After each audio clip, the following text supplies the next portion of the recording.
Hey, oh, what you know about me? Oh, what you know about me? Oh, what you know about me? Hey everybody, welcome back to another episode of More Than the Title. My boy is dying. I love it. We about to go crazy. But y'all, this is episode 115 of More Than the Title. I'm your host as usual, Jarrett Thomas, Chief Revenue Officer at Outside the Box Digital. And you know I got my brother, my brethren, your favorite CEO, Chadeo. What's good, baby? What's the word? I'm ready, baby. I'm choking on a hookah like it's that Zaza. Like it's that It's the alpaca, but I'm gonna make it seem like it's the Zaza. Shit, what brand is that? Alpaca. You know, alpaca. Which is a great segue to this fucking which is a beautiful segue. This is why this guy's a genius. It's comedic timing is crazy. Yo, real talk, man. But you already know, y'all, as always, we got a dope ass episode lined up for y'all, More Than Title, man. For first time listeners, we're gonna do something different, but usually what we do, y'all, More Than Title is a safe space for the truth. Basically, we have affluent business leaders, professionals come on, tell their story, real, authentic, no filter, no nothing, as they are, because we're all more than a title and all of our stories matter. And one of our souls goals today is what we always talk about, keeping a black family together, y'all. We're going to talk about relationships. We're going to have a lot of good gems for y'all. So tune in, and we're going to let y'all come up later if you have any questions for our guests today, and we're going to really have an interactive session, y'all. Don't be scared, because a lot of y'all got big ass mouths behind that keyboard. Y'all be typing. Y'all be trying to fry us up on the tube. Yeah, bring that ass on the show right now. We're gonna give you some sauce. And I'm gonna let y'all know right now. I'm just gonna put it out there. For my guy, because he's coming on, and I know that this is about to get crazy. I'm off the diet for today. I'm gonna have me some. I got the popcorn ready. I'm telling you right now, I got a bowl of freshly popped popcorn. I got the jalapeno is how I pronounce it. Jalapeno cheese spread. Don't correct me. It's jalapeno. I said what I said. I ain't mad at it. This is gonna be a movie today, man. I'm ready to go. I'm here for it. I ain't mad at it. You know what I'm saying? But before we begin, y'all, you already know. Shout out to y'all, the followers, the listeners, grow subscribers, all out across every platform. We're growing and glowing. We just hit 850 subscribers on YouTube. We're averaging 150 a month, y'all.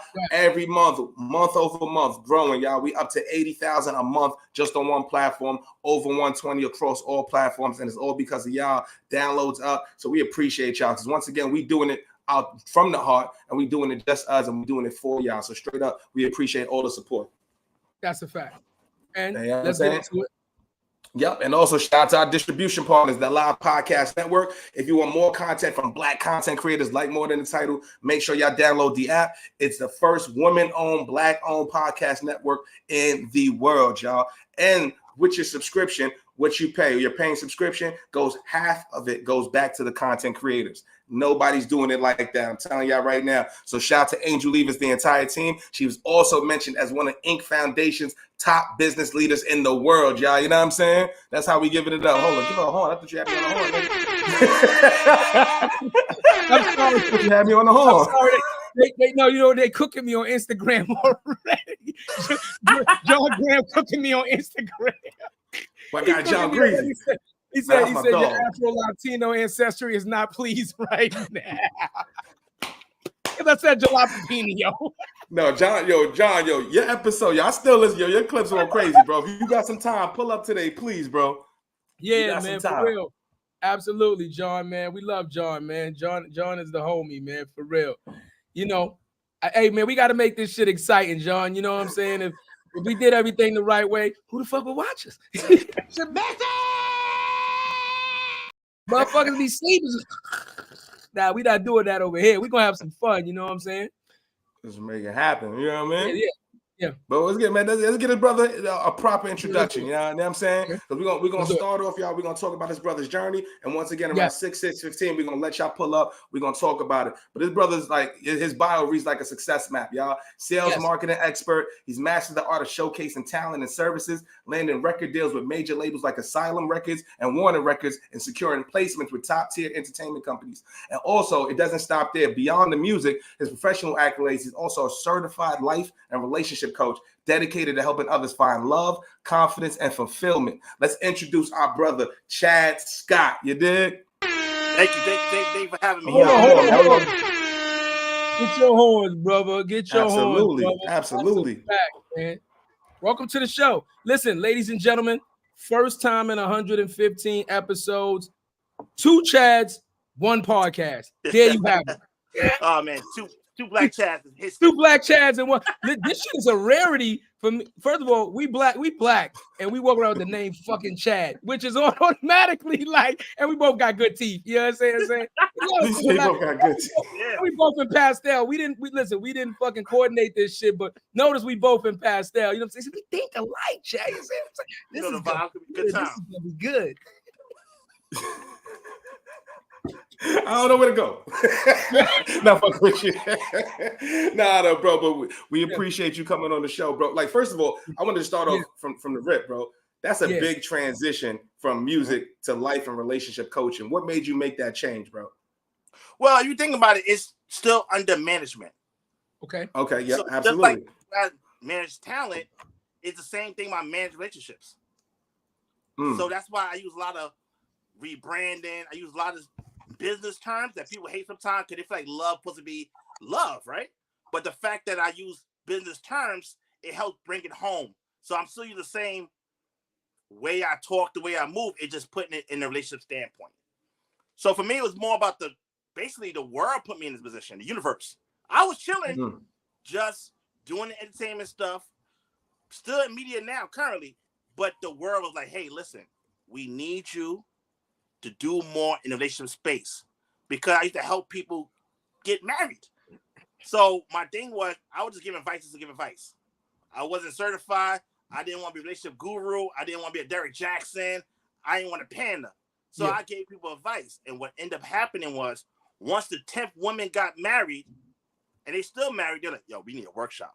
We need to do something. Stop. Message. So that's why I said, you know what?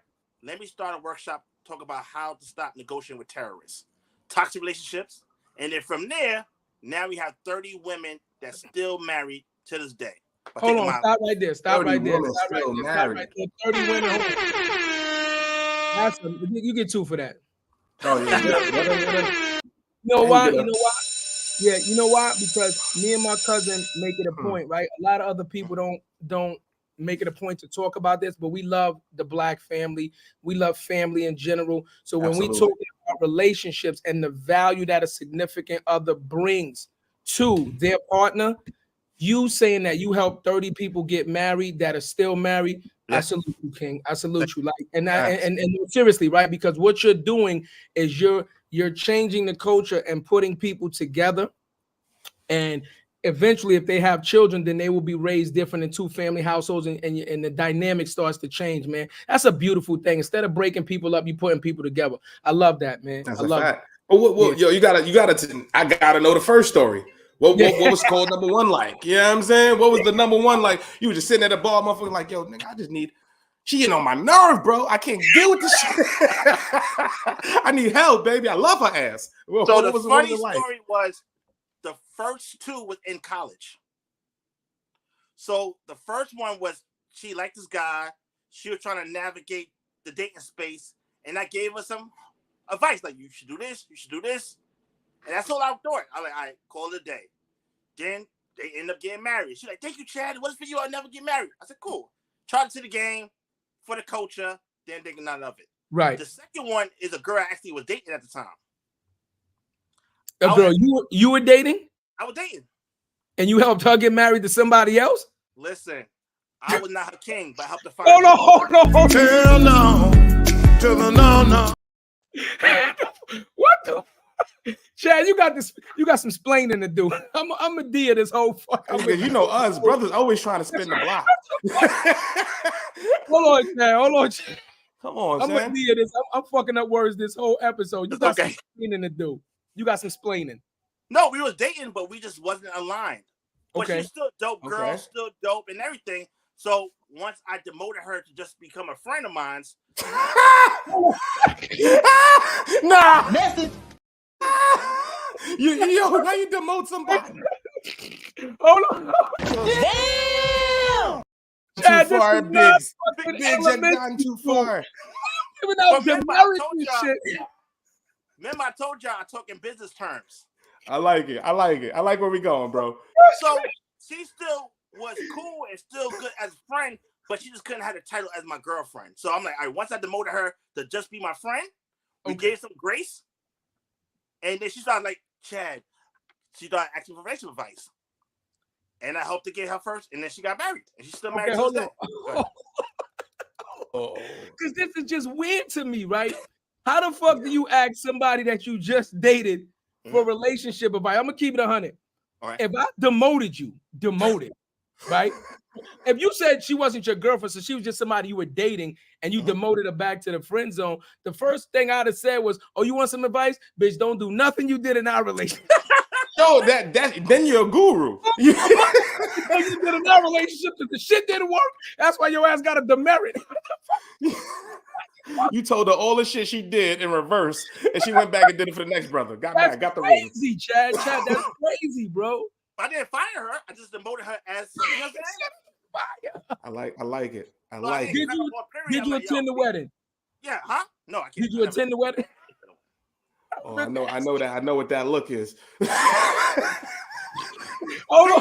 the rule with a couple of people. If you dated somebody or you in a relationship, they can't be invited to the wedding. So I didn't. But I saw the wedding dress though before everybody else did. Keep it 100, Chad. This is a safe space, but you know, brother to brother, I'm gonna keep it 100. He tapped that before she got married. One last time. Once I broke up with her, listen, I'm just saying it's a valid question. One last hoorah before you. No, it's what you say all the time. It's not what you say, it's what you don't say. The brother saw the wedding dress before anybody else saw it. Let you see the wedding dress. Come on, I'm a safe brother. space. It's a safe space, Chad. Come on, brother. You hear what? Miss me. I'm pulling up at the wedding like that. He said, I'm gonna let you go at it one more time because you can't be the motherfucker. But does anybody have any objection? Listen,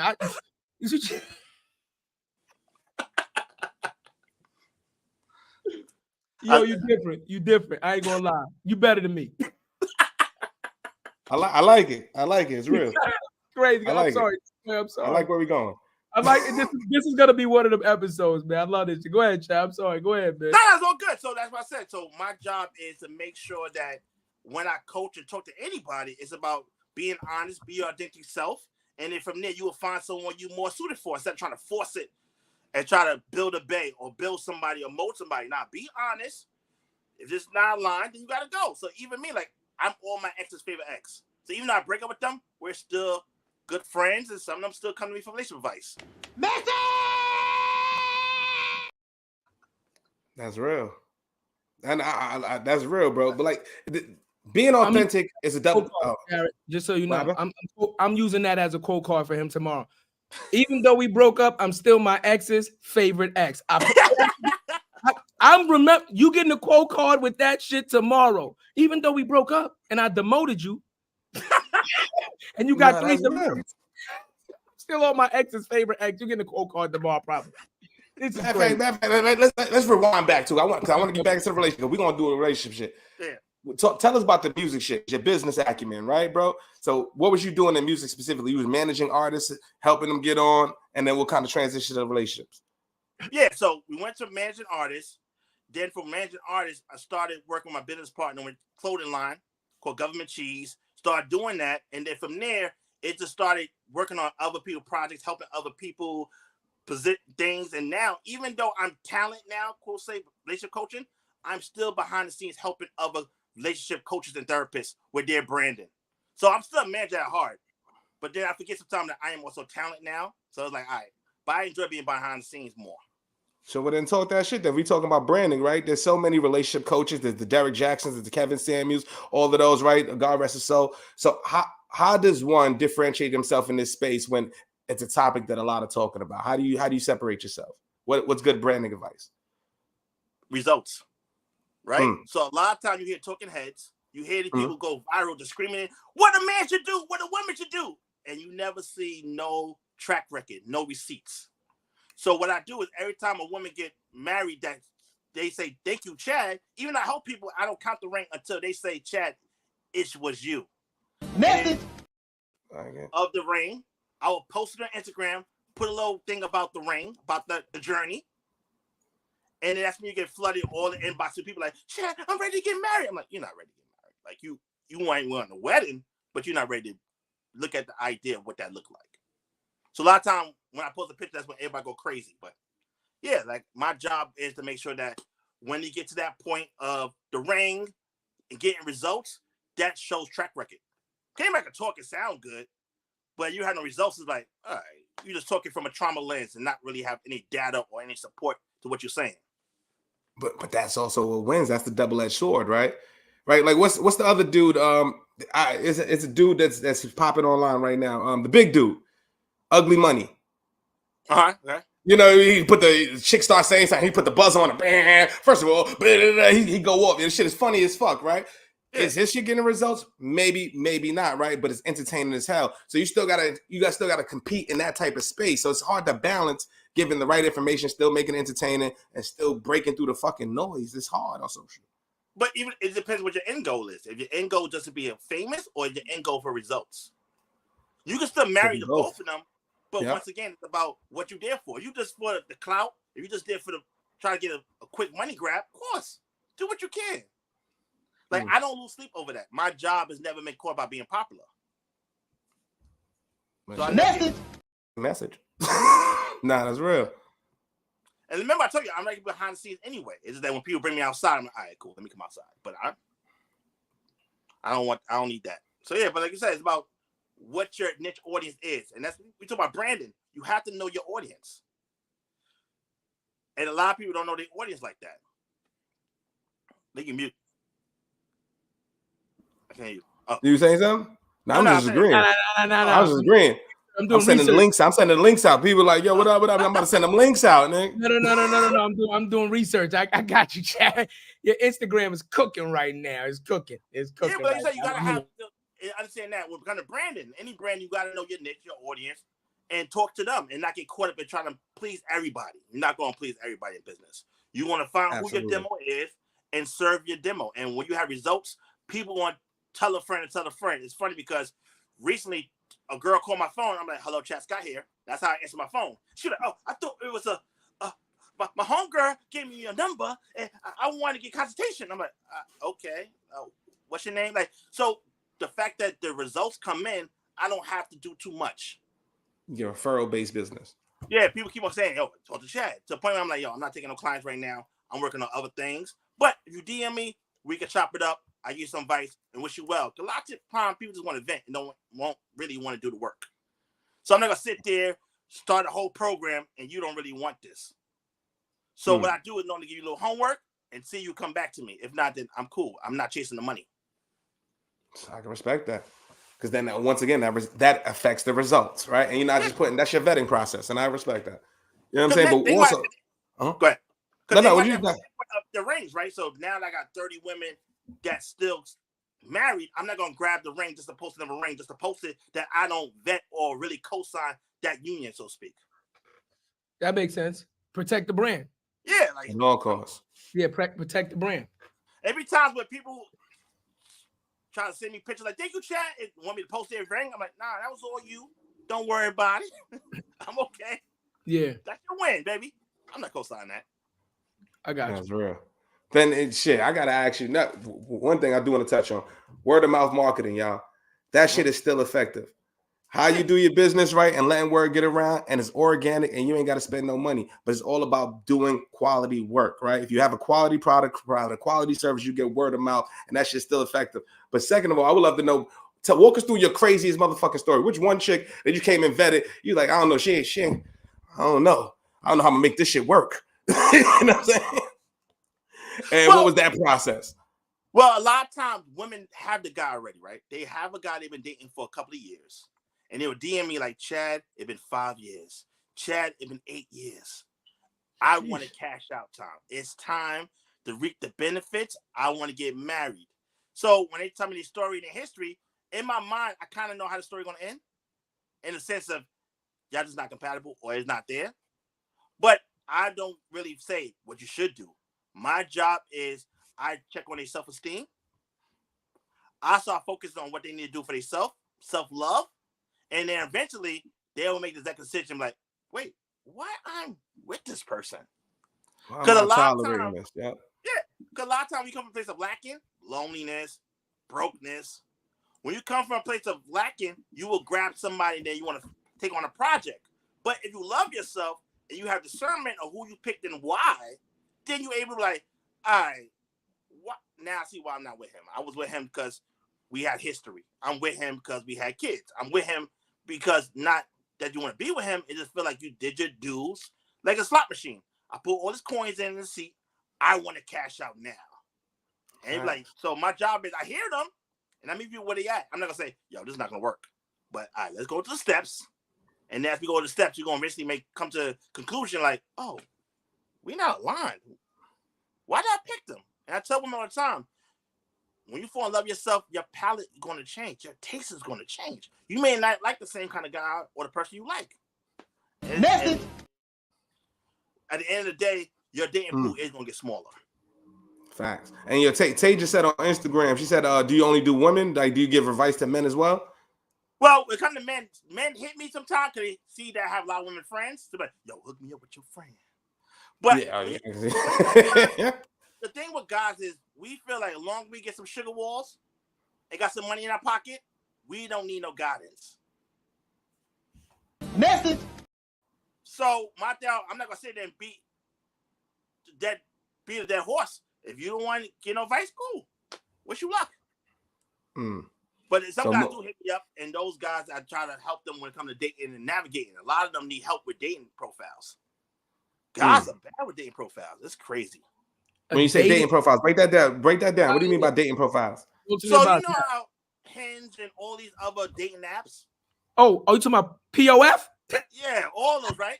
Gotcha. A lot of guys do not. We always talk about we visual creatures, but the pictures be horrible. It just be struggles. It don't showcase no personality. It's like this is why you don't get it. You say is that a good picture? Is that a good profile? I just want to know. I just want to know. I mean, listen, be your authentic self. We keep talking about it, right? If that's the way you look, put it out there, man. Stop that witchcraft shit. I hate them makeup tutorial. I call them shits witchcraft. The makeup tutorial videos where that girl do that shit and she turned from Freddie Jackson to Janet Jackson. I don't like that shit. That's crazy. That's why I tell everybody, like, when you talk to somebody online and dating online, please schedule a FaceTime date. Before y'all plan a real official date, at least FaceTime. Catfish is still happening. The makeup's looking crazy. Or the old picture 10 years ago, when they went to Carnival, they think that's going to hit. And that's not who you look like today. Your 96, your Freaknik 98 picture. It's nasty out here. That. Yo, so all right. So I know we're gonna have probably a couple females come on. So all right, what advice would you give? So men don't ask a lot, but what advice would you give to men that are looking to get settled down? Looking to find that right wife. What's the best advice you can give them, bro? Be a man of your word. Okay. Because a lot of times when it comes to men, we get so caught up in we want the feminine energy, right? We want the softness, and we see like the way it's women, CEOs, boss babes, all of them is like where we battle each other. Everybody in their masculine energy. But what happens is if you're a man of your word, you will see a softer side of her. But if you're playing games and not being consistent, then it's gonna be friction. But as a man, if you're a man of your word, I know a lot of times people like we need to make a certain kind of money, all that helps. But if your character is solid, you will see her be able to trust you more and feel like if she tell you on ask you to do something, you say, I got this. She's not second guessing in the back of mind like, oh, he ain't doing that shit. So all men, I say, be a man of your word is half the battle. you would get a softer side of a woman. Yeah, no. That's a lot. You might X a lot of niggas out. With that said, it's me and the 2 Chads left. The dating pool will get smaller when you start having standards and hold yourself accountable for who you entertain. No, that's real. But I do think the money definitely plays. I think a lot of us lacks, a lot of men, I don't mean not me, but realness. A lot of men have problem being authentic selves to women, right? So like for instance, right? I know a lot of guys, I'm not saying who, I know dudes that are married, right? Play game, blah, blah, blah, whatever. It's just their union, whatever, right? But they could never be honest about that shit. So I'm curious now, bro, what do you think about poly and all that other shit, right? Like how do a man be authentic? You know what I'm saying? And well, be real. I know I'm realer than a motherfucker. I don't know how the other motherfuckers are. It's about being honest, right? If poly is your thing, then you need to find someone that's also part of that or understand that world. And why you want poly? Is it really about the family, or you feel like I can now cheat with a pass, right? So when it comes to poly, it's about being honest about what is the reason why poly feel like it fits your lifestyle. And then, like you said, the dating pool gonna get smaller because a lot of women or people feel like, I don't know about sharing. I don't know about really if I'm able to do something like that. That's why you gotta be honest. A lot of people don't know until they try it. Oh, this is not for me. But you gotta be honest, and that's why you know. Like, let me jump in. Let me jump in. Go ahead. Wait, go ahead. Yeah, go ahead. Ladies and gentlemen, the popcorn. He has arrived. Let me jump in. Listen, here's the thing. First of all, I say this all the time, right? Know yourself first. Facto. Stop trying to fucking carbon copy everybody else's relationship because you don't know what goes on behind closed doors. You understand what I'm saying? I dig it, right? Let's say your parents was married 20, 30 years. My parents is married, but you don't know what your parents went through for them 30 years. Only thing you see is what your parents allow you to see from a parent to a child's lens, right? You're not comprehending that at that time as an adult because you don't have an adult brain. You don't have an adult experience level to understand what it takes to have that type of a relationship, right? So I dig it. People want to kind of mimic what they see. I can dig it, right? But you got to know yourself. And I think the problem is a lot of people are just uncomfortable with their own truth. Message. You understand? You're uncomfortable with your own truth. And because you're uncomfortable with your own truth, that leads you now to be deceitful because you feel like if I tell my truth and if I be my authentic self, then the person I want doesn't want me. Instead of thinking about it like, well, then that's not the person for you because you're thinking about it on just a level of your wants and needs and not on a level of, will this commitment actually work the way I need it to work? You understand what I'm saying? And, you know, that's what I'm saying. I get the bell. And that's what I was saying about the authentic, right? People don't want to, they are so, once again, right? You got to be real. You got to be honest with yourself. Self-awareness, right? Knowing exactly what you want out of life, what you want out your relationship, what you want out your partner. A lot of people just feel like, you know, say if you get a girl who's bad, you're compatible with, but you know certain shit she ain't going to tolerate, but it's still you. And it could be vice versa, right? A woman know what she wants, but that dude does something to her. You know what I'm saying? Does something to her, and it's something that fucking loud. You know what it is. You know what I'm saying? So at the end of the day, we're all trying to, you know, when just being honest. Just being honest. Like, yo, baby girl, I'm going to do this. I'm going to do that. Yo, girl, this is what it is. At the end of the day, we need honesty in our fucking community. Just be real. There's a lack of respect. There's a lack of realness. That's why this is not, I'd rather us be happy and not together than, you know what I mean, together and unhappy. Because what that's doing is affecting the child, is affecting everything, and it's a ripple effect, yo. You know what I'm saying? And I feel like a lot of people are just doing this shit just for society's norms. When really they just want to do some other shit. You know what that is. Yeah, because you said society, the pressure of that. But if you be your authentic self, then you can understand I may be compatible with this person. We may have a good time, but we're just not there. That's why I told you before, like me demoting people, I still like them, but I knew I wasn't a king, and I helped them find their person. But like you said, it's about being honest and also walking away from things. Because at the end of the day, I walked away from a lot of sugar walls now because we're not compatible. So there's no point in me trying to you said sugar walls or sell your dream. I call it sugar. We doing radio, so Okay. Sugar walls. I like implement immediately. Implement immediately. I want to piggyback on what my cousin said, man. But here's the thing. Here's the problem with following air quote society. Society changes so fucking rapidly. Then you always chasing. You see? You always chasing because guess what, right? What society deems is that, look, Chad, you around my age. You understand what I'm saying? Think about when we grew up, how society has changed just in the generations that we've been alive. Just in those generations, right? For what was acceptable in the 80s, then what was acceptable in the 90s. Now what's more prevalent in the 2000s, right? It's completely fucking different. So if you're chasing what society deems as the norm, you're always going to be behind.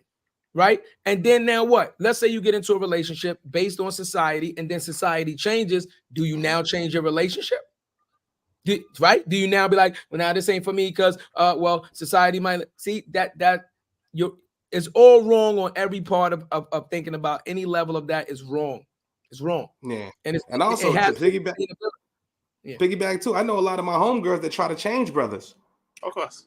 You can't change anybody. Vice versa. Because sadly, a lot of women love projects. A lot of women like men that they feel that they can mold them to the person they think they are. And that's why I'll tell people all the time, potential have an expiration date. So they see this person got potential, they're like, I could probably build this person and not really listen and read the room and understand that person is showing you who they are. And believe it, but they like them, right? Or they want to keep, so they feel like, I like them, I want to keep them. I'm like, that's not how that works. You have to be honest about this. He don't want what you want. Yeah. And if people try to force it, try to mold that person to fit that quote unquote role. So yeah, like being authentic is very important, but it's scary for a lot of people because they don't want to be judged. And once again, I keep telling you how small the dating pool going to get when you start having standards and boundaries. Okay, let me chime in on that though.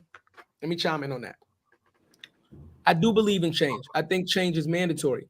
I think change is essential for growth and survival, right? Darwinian theory of evolution. Things that don't change die off.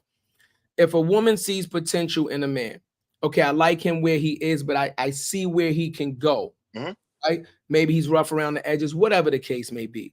And she's like, I'm going to invest in him to change him for the better. I don't see anything wrong in that. I think actually it should be that way because honestly, what's the difference between okay, let's talk society's norm. Most older guys date younger women, right? Okay, so most guys date younger women. The mentality of women mature faster, younger women like older guys, right? So, but an older guy dating a younger woman with more experience, even though you might be emotionally more advanced than me, I have more life experience than you. Then technically, who's molding who? I'm gonna mold you because I'm gonna mold you into what I need you to be to fit me. Message. Because what is a relationship? If that's your queen, then she should be perfect for Chad Scott. She shouldn't be perfect for Jarrett. She shouldn't be perfect for Chadeo. She should be perfect for Chad Scott. You understand? Now, if you take that same woman that's perfect for Chad Scott and insert her with Jarrett with those same credentials, it might not work because Jarrett is not you. So his value system is different, right? What he wants is different. What he needs is different. His love language is different. So I personally don't see anything wrong with somebody seeing potential in somebody and wanting to help them change and evolve. I personally don't see anything wrong in that. What I do see the wrong is when you see the red flags that are fucking blatant as all hell, right? Where you like this, this is not the right situation for you, and you continue anyway. That's my issue right there. That's my issue. That's why I said it's the expiration date, because if you see some tangible and you see some growth, no one's perfect, and you should be able to learn from each other's strengths to be the better version of yourself. But if you feel like you're being a dead horse and there's no changes and nothing going on, but you feel like I like him or the sex is amazing, and you try to build around that, that's when things get tricky. Well, I mean, listen, it might be a little out the range of what we normally do, and we might, get banged, hit for it on. But since we talk about sex, listen, here's the thing: if you whip, you can't be whipped, man. You gotta reverse it, man. And in the words of my man John Witherspoon, reverse it. Don't be pussy whip. Whip that pussy. Look, bang, bang, bang, bang.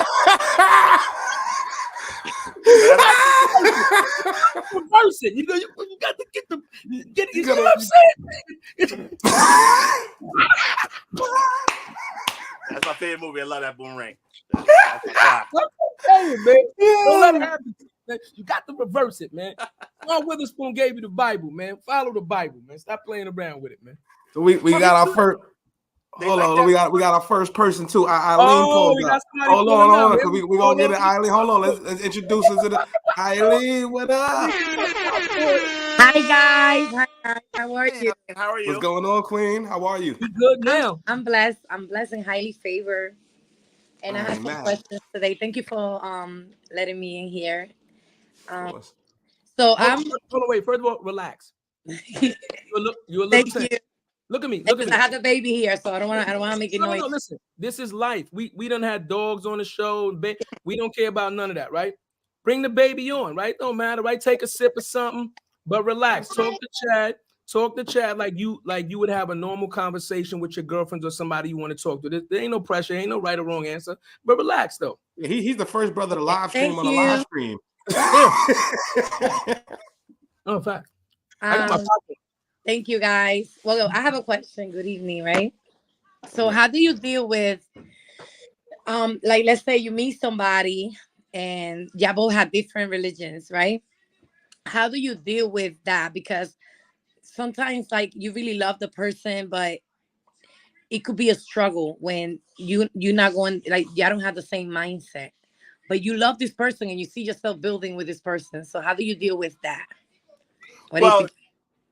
First of all, you gotta see if religion is a deal breaker for you, right? If that's a deal breaker, that you need someone to be in the same religion as you, then you already know, even though you love that person, y'all not gonna be aligned. It's gonna be a fight about how to raise the kids, what to do in that belief, right?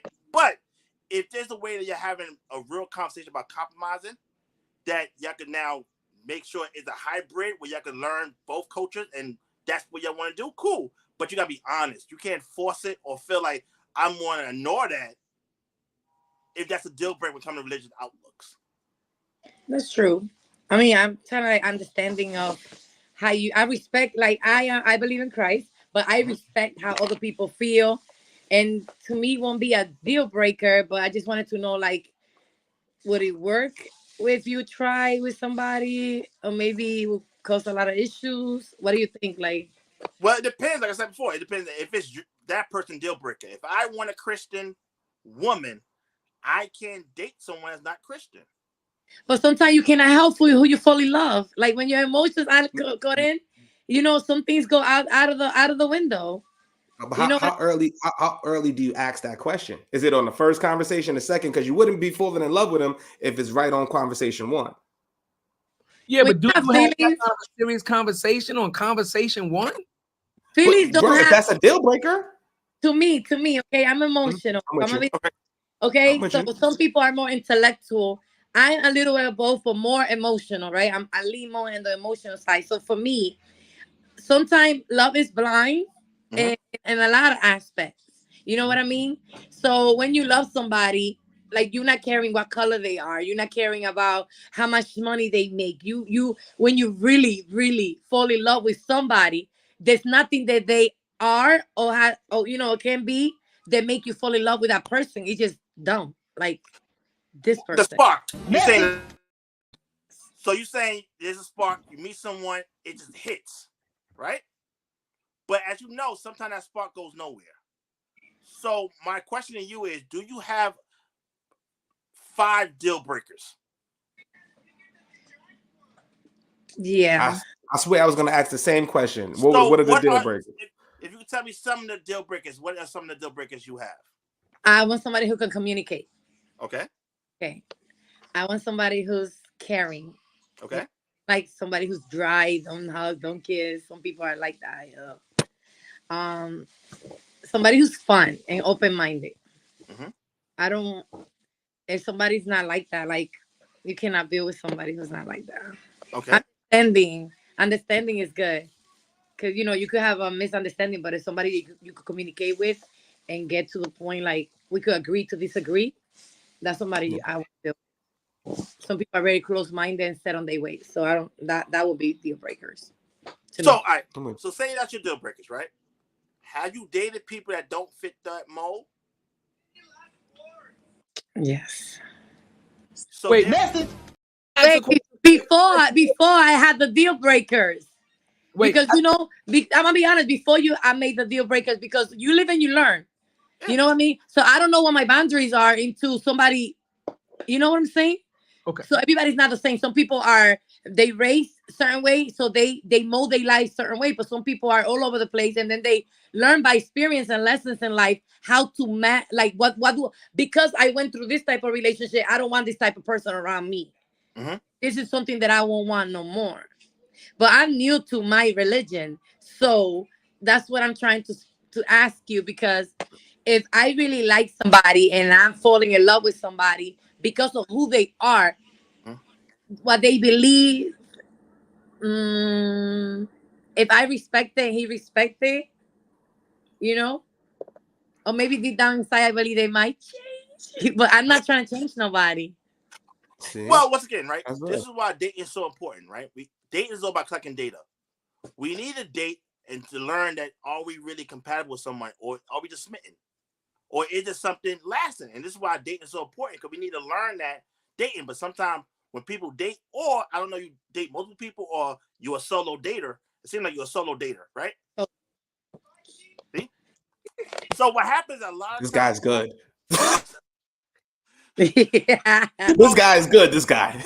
So I understand, right? A lot of women can't do multiple dating, right? They have tunnel vision. Like one guy, and they don't see the idea of, they don't have the bandwidth to date multiple people. And that's fine. But my thing, I always tell women that if you want to have that one guy, you have to be honest with yourself. Do you really like that guy? Or it's more about the routine? The good morning text. Did you eat? How was your day? Shoot your cute little memes. Oh, he funny. Like, you have to be honest about why you picked who you picked. So I tell women all the time, ask yourself why. Like, why him? You ever saw Black Panther when he like, is this your king? Like, you have to really like, would you be proud to call this person your guy? But can I ask you something though? Message. You gotta listen to him. You can learn something. It's been situations where the person is all of that you just mentioned, right? At the beginning. Yeah, Journey wants to. Give me a second. Give me 5. So there's times where you meet the person and he's the cute memes. I'm Stangley, so it sounds different. It's okay. We mispronouncing words. So I'm with you, baby. Right. They send the cute pictures in the morning. They send you the good night. Hi, baby. You beautiful, blah. And then a month later, he's like, where he at? You know what I mean? And what's going on? Wait, I got a question though before we get too far, because I need to understand this from Chad. I want your opinion. How do you pronounce your name? I don't want to mispronounce your name. Eileen. Okay. So when we're talking about deal breakers, right? Because I'm fundamental, right? A deal breaker to me is like finite. Like, what's the purpose of saying this is a deal breaker if you're willing to negotiate it? See, I'm fundamental. If I say I'm not accepting this, I don't give a fuck how I'm not accepting. It's done. So my question is, let's say she has 5 deal breakers, depending on what they are, right? And this is why I asked Jarrett, like, when do you have that kind of like serious conversation? Like, because if I meet somebody on day one, I'm gonna be honest with you. If I meet somebody on day one, and the first thing out their mouth is, let me tell you something, Chadeo. If you do A, B, C, D, E, I'm out of here. The conversation's already over because you doing too much. You too deep. We don't even know if we like each other. You doing too much, right? So when do you actually have that conversation? Because your deal breakers can't always be like, they have to be timed out. Like she said, like some situations you might not know it's a deal breaker until you've been dealing with them a year and a half or 2 years, or like, how do we judge thing, Chad? Exactly. The people don't feel right. So in time. You have to. That's the problem nowadays, that people are rushing to jump into relationships, and then you like, let's say somebody look good, right? And then you want to go out with them because they look good, right, and they seem like the person that you want to be with. But then down the line, you're like, what the hell? And now you have a kid like this guy. Or now, you know, you move in with this person, but you didn't know that person because you only meet the representative of the person at the beginning. And sometimes time is the best test of who people really are because through colors you can't portray so many colors for so long because time will fade them away. You know what I'm saying? So I like her. I like her. I say I like Oh, somebody, right? Eileen. I could say I like somebody, and I'm willing to compromise because they seem like they have everything else together besides one thing that maybe we could work on it. You know what I mean? Maybe my faith might make him see like, wow, this is the way, the truth, and the light. You understand me? So it's not about breaking my deal breaker, whatever. It's about like it when you start loving somebody. Love supports everything, believes everything, endorses everything. That's what I believe love is. You know what I mean? So if I love somebody, I'm willing to compromise certain things, sacrifice certain things because I see the potential of that person. I know this person in my heart. This person is amazing. This person is gonna be, you know what I mean? Who I want to spend the rest of my life with. But they have one flaw, and then you know what I mean? Like, is that That's real. if I love you? That one flaw shouldn't stop the other million reasons why I love you. That's real. It, That it, one it, flaw that's should me stop. religion. Can you say that again, Eileen? You got to get the message. Say that again. Say that again. Say that again. One flaw. If I love you, yeah. That's why I don't understand people last 20 years in a relationship and then one person make one mistake and then everything went out the window. How about the 20 years of happiness that you have? Because one person made one mistake. You understand me? Like, can we sit down? Can we communicate? Because love is not about being in a relationship. It's not about me just when everything is going well. And people don't understand that being in a relationship is like through good and bad. Like I will understand you and I will work with you because you are worth me my time. You're worth my effort. You're worth me compromising what I believe and what I think is proper. Because You gotta listen to him. You learn something. Eileen came on, man. Spitting that God, fire. yeah. So, I ain't Chad, gonna lie to you. I need you. Come on, Chad, chime in. We need you. Fire. Spit hot flames. So what I'll say this, that. right? Yeah. When it comes to dating, I tell women do not tell a guy what you're looking for. Right? So what happens is when you start telling people what you're looking for, what you're not going to deal with, they could be a character now, be a chameleon. It's for your own data. You don't tell people what you're looking for, what you're not. No, you're taking notes. And as you date that person, that's when you get to understand what boxes they are being their addictive self. And most of the time, especially we tell on ourselves a lot if you listen. But you like the person so much, you start getting tunnel vision.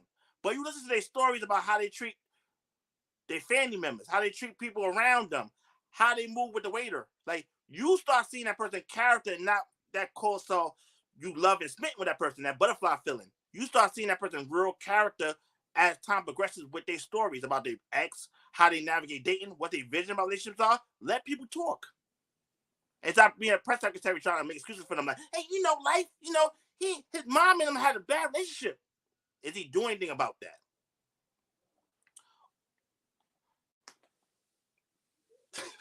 So listen, real quick. I don't want to. We got a lot of comments. On Instagram. Let me get some of the comments in. Go ahead. So Hayes said most women don't respect someone. They have to build a fix, right? LaShawn said, but isn't that loving the idea of someone? She said, let me see. She said, like, I think she said, like, the image you made of the person is in your head of what they could be and not who they actually are. I think that's what LaShawn is trying to say. Like, what do you got to say about that, Chad? Well, like I said, it's about really being, when it comes to relationships, a lot of times people understand, no matter how much healing you do, the self-work you do, you will get exposed when you're in a relationship. And then from there, once again, you have to now realize, once we talk about the deal breakers, loving yourself, and really feel like, is this a person that I want to build with? Or am I fighting the fight? Am I trying to drag somebody to greatness? Like, what am I doing in a relationship? It's going to be hard. Nobody says it's easy. But once again, it's about, are we aligned with what the goal is? And we just have to have the honest conversations about what we're looking for in a sense of being honest, in a sense of, if I want to stay in New York, and you want to move, is that a deal breaker or not? If we make it happen, no matter how much we like each other, we realize we just not on the same path. Message. But that's the thing, though, bro. It's the alignment of the goals. I feel like a lot of people don't think long term and strategically like that, and a lot of people aren't intentional the way they date. And that's just the reality of it, right? We sitting there talking, I like you, you know what I'm saying? I'm talking to Eileen, we having a great time, this and the third, but they're not being intentional with it, right? Like thinking about what I want. The end goal for me, right? I want to build an opportunity. I want to create generational wealth. I want to do what I want, when I want, with the people I love, and create opportunities for all those around us, so we ain't got to fucking live in the fucking norm. We ain't got to run the hamster wheel. That's my goal. And whatever that looks like, then cool, right? But most people aren't even thinking like that. And see, I know a lot of women I've dated don't think like that. Because, you know what I'm saying? Let me get some more popcorn. Might get spicy. Entrepreneur spirit, right?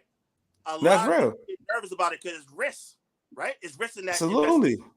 So a lot of women don't feel comfortable dating someone that they feel like they don't know what the check gonna come, the highs and lows, the ebb and flow of the business, and sometimes she rather have the 9-to-5 guy. Wait, how about when you have trauma and you are not somebody who was raised in a home where you was model a real relationship, true relationship? And you know what, Jarrell, some girl may love to have that relationship with you, but deep down inside, they don't know what that is and how that feel, and they can never dream about it because they are so broken, they cannot imagine what that is.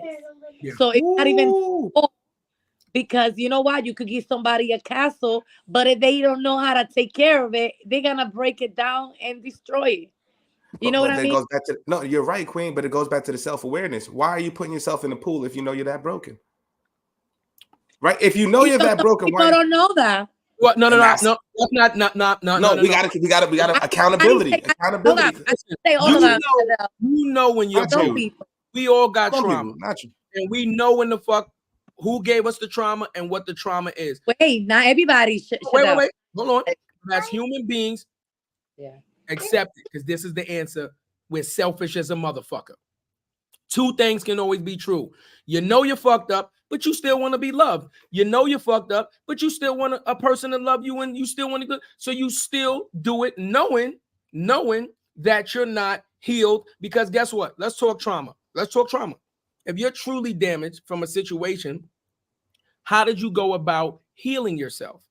Did you actively seek some type of professional counseling? Did you actively go to a spiritual course to cleanse yourself? If the answer is no, that you didn't go and actively do some type of, it doesn't have to be professional, but actively go seek help to deal directly with the trauma that you faced, any type of trauma, then technically you're self-soothing. Then you know you're not over it. What you did was you put it in a box and you said, I'll get over it. I'll be all right. I'll get behind. And then you keep moving forward. Now tell me, honestly, how many people you know go through trauma, go through bad breakups, and then go seek help behind it to try to heal themselves? How many people do you know?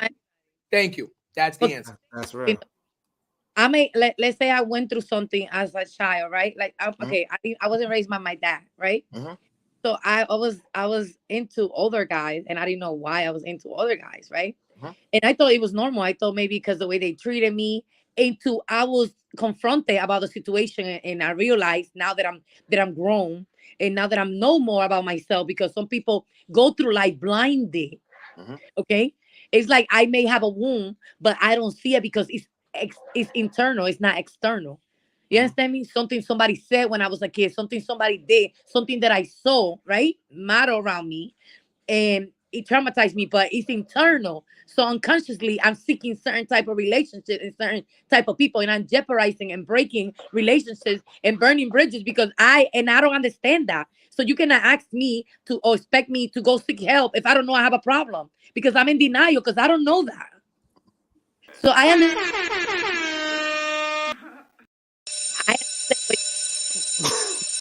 I'm coming from. It's always different sizes to a situation. I made one. How you didn't bring them? I knew this was going to get my bad, because I didn't know I was going off like that. Oh, Tay in the building, so we got another one. Tay in the building. We can do 5 on the screen. Wait. Before Tay gets on, I just want to ask one more question because we don't want to overload Chad, right? Chad, for one of the things that she said in the beginning, I really want to address this, right? I feel like when you're dealing with different religions, some religions, the compatibility you can go through, right? But I think some religions are too drastically apart, ideology-wise, and society, the way that religion lives its life and how they, you know what I'm saying, develop that religion and what you got to do to be a part of that religion for that to kind of mesh and work. Somebody's gonna have to convert and kind of have to give up what they want to do for the other person. What do you think about that? Yeah, I agree. I just tell people all the time. So back to you with dating, right? Mm-hmm. You have your deal breakers, right? You're gonna date. So therefore, the person that you entertain it should be the people that you want character-wise.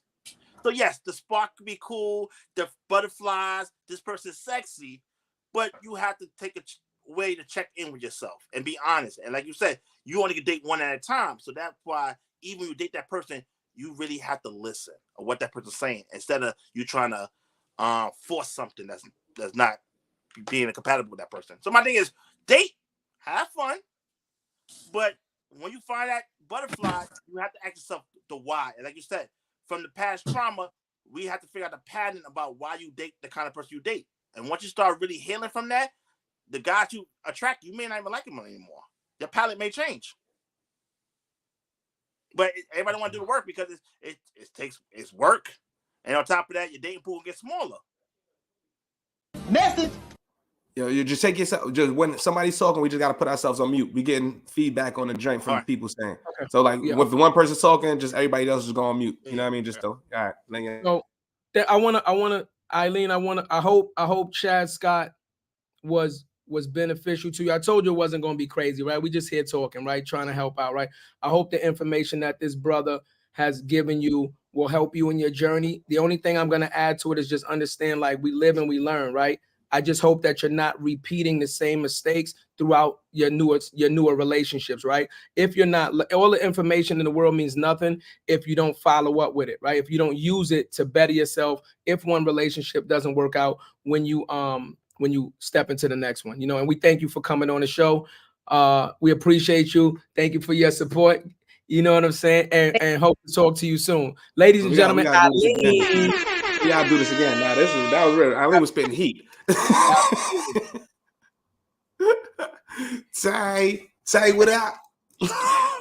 BK in the building. I gotta get my fucking popcorn for this shit again. Okay, Tay, you in the hot seat. You in the hot seat. Go ahead. I'm going on mute. I'm going on mute. Well, hold on. They gotta pay some bills. Y'all can hear me? All right.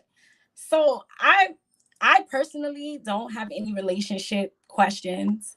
I just really wanted to say something to the young lady that was just on, actually. As to some of the things that she said, and also what Mr. Chad said about not telling people what you want from jump.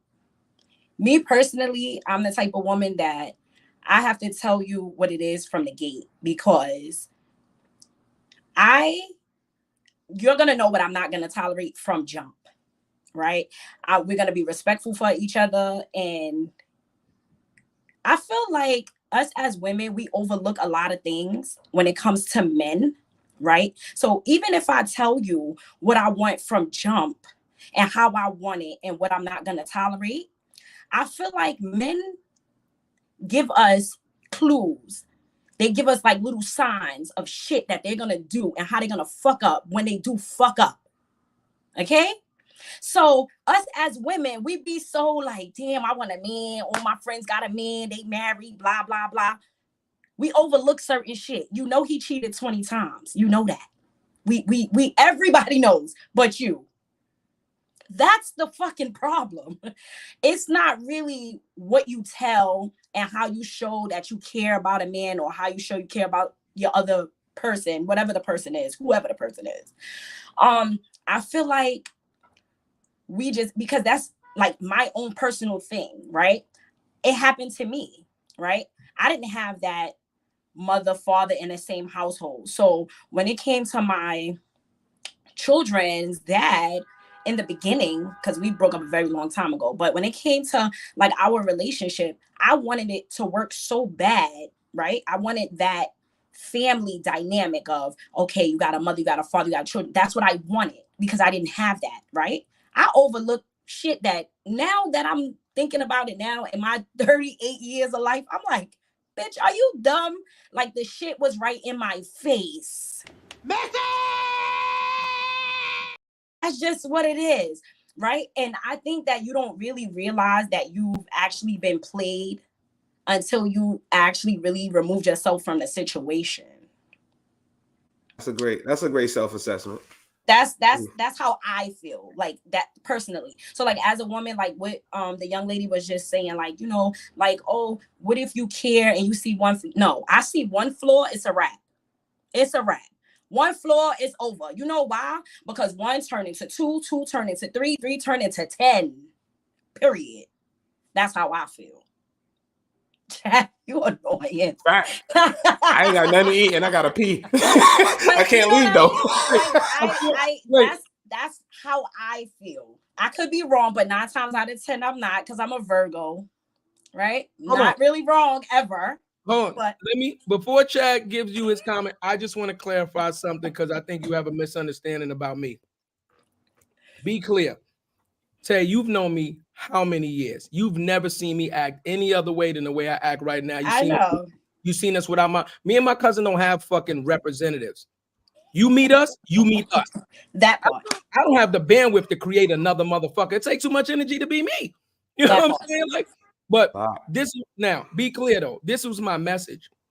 When I meet somebody that I potentially want to date, I let them know what my situation is dating wise and life wise.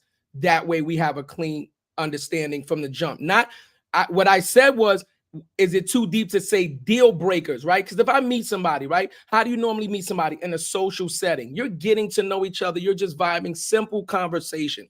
If it leads into, say, you know, are you dating anything? I say, hey, listen, my situation is either A, B, or C. Now, I'm going to do that because one of my deal breakers is you going against what we already established in the beginning of the relationship. So if I told you my situation is A, now you have the opportunity to say yay or nay.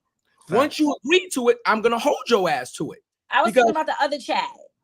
Oh, my bad. Because he told me. My bad. Yes, he went on. He was going off though. He was spitting though. He was spitting though. Hold on. I take it back. Say I love you. I love you. I love you. No. I mean, maybe he could clarify, but he did tell the young lady, like, you know, sometimes he tell women that, you know, you shouldn't really tell them what you want up front because people are pretenders. That's what he made that statement to the girl. So yeah. I was just saying to that, like, you know, like me personally, like I feel like I like to tell you what it is from the jump. I tell you I have 2 children. I tell you the words. You know why? Because again, I read into people, period. So I'm gonna read your bullshit from the jump. You know why? But with all the stuff that I've been through, that's why I see when she said, like, you know, you've been through so much, you don't know, blah, blah, blah. I feel like me personally, I've been through so much that from the gate, you're telling me a lie. Until you tell me the truth. You understand what I'm saying? So again, that's me. But I feel like us as women, we overlook a lot of shit. Listen, I'm single. I got a kid. I need a man. Like, what the fuck? So we take shit and we just put it to the side, knowing damn well this nigga ain't buy us groceries in 3 months.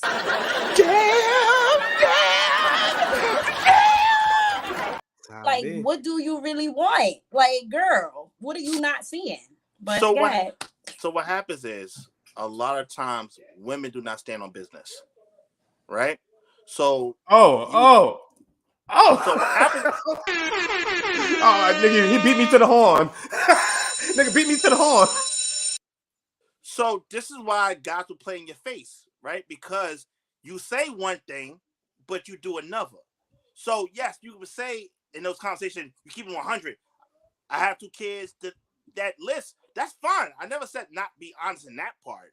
But I'm talking about when it comes to character traits of what you're looking for in that man, don't disclose that. You taking notes as you get to know that person. No, but I personally feel like you should. Like I will. No, listen. You know what I mean? Like because I'm just that, like, the type of person that I am. I think it really goes to the person who you are when it comes to that aspect. Only because the type of person that I am is, the moment I see that one, see me, I'm the type of person, one red flag is over. I'm not even giving you a second chance. I do not give second chances. It's one and freaking done. That's it. You cheat on me one time, it's over. Like, I don't, like, why do I look like I have energy for that shit? Absolutely not. I don't have time for that shit. I'm not taking you back because I'm not outside looking stupid. It's just not happening. But women do that because it's like, oh, well, blah, blah, this one don't know, that one don't know. Fuck that. I know. The fact that I know you cheated on me, I don't want you no more. Period. That's where the honesty comes in. That's like, I feel like what you said, Chad, makes a lot of fucking sense for a woman that's vetting a dude. But at the end of the day, like, even as a man, I don't want to play no fucking games. I don't want to play no, you know what I'm saying? It just is what it is. This is my situation. You either fuck with it or not. You know what I'm saying? But I definitely get it. I just think once you get that understanding and somebody says, yes, I am going to proceed with this, then it's a much better bond. It's much better chemistry. It's much better everything. And then us playing the fucking guessing game. Listen, once again, data is about collecting data, right? So at the end of the day, I could say I have kids, don't have kids. I could do that list, right? I'm talking about that's fine. But as you date someone, like you said, you want to strike you out, zero tolerance. That's fine. There's more than one way to get to the answer. It's just that when you start getting smitten and women start liking guys, they don't stand on business. Thanks but no thanks. Or they try to build them. So yeah, so definitely, if you feel like you keep it real with everybody, you honest, it don't work, you kill them curve, cool. And what I said, your dating pool gonna get smaller, but at the end of the day, you just need one person anyway. That dating pool been small. The dating pool been small. It ain't big. Shit been small. But some people get flavors of months. Some people get infatuated with, every week they have a new flavor of the month. So some people listen with other people. But some how much people watch it? How much people watching this? A lot. A lot. How many people are a lot? A lot. How many people are a lot? A lot. A lot. A lot. All right. So never mind. No, keep it real. You went there, keep it real. That's a deal breaker. You went there, you gonna go there. That's it. You here. I'm just saying, like, I get it, right? Like, with the flavor of the month, right? I mean, at the end of the day, I feel like dating is dating, right? What is the definition of dating, right? The definition of dating, if we're dating, right, that means I can see other people. That means you can see other people. Correct? Correct? I never looked at the definition, but it sounds about right. Time out. I think you have to establish what version you're gonna run with your partner. So like Eileen said, she only dates exclusively. Even if she's getting to know you, she concentrates on one person at a time. So I think in that aspect, I think that's just a basic conversation. Says, what does dating look like to you? And listen to the person's feedback and say, okay, well, when I date, I date exclusively to try to put all my energy into one person. Do you do the same? And I think you can get your answer, and I think you can go from there. But to assume everybody has the same version of dating, I think is a big mistake because, you know, everybody has different personalities and opinions. So it can't be the same answer on how they're going to look at one thing. That's all I'm saying about that. But I get what you're saying, but yeah, maybe that may be the issue that she's having. The simple fact that, because when you meet someone and you're just seeing them for the first time, you're getting to know them, right? You're going on a date with them. You may go get some drinks. You may go get something to eat. That doesn't necessarily mean that person is for you. That doesn't necessarily mean that person will be your person, right? So when you date like that, then you miss a lot of opportunities for the person who may actually be for you, right? Because this person may be just like, all right, she cool. I just want to go have some drinks with her. She cute. I could go sit with her at the bar. Like, yeah, what you mean? Like, I mean, my thing is, you know that as a woman, you can tell. Only time he want to see you, let's go get some drinks. Bitch, what? Like, so, yeah, no, I think that see who you want to see until you tell me otherwise. It is what it is.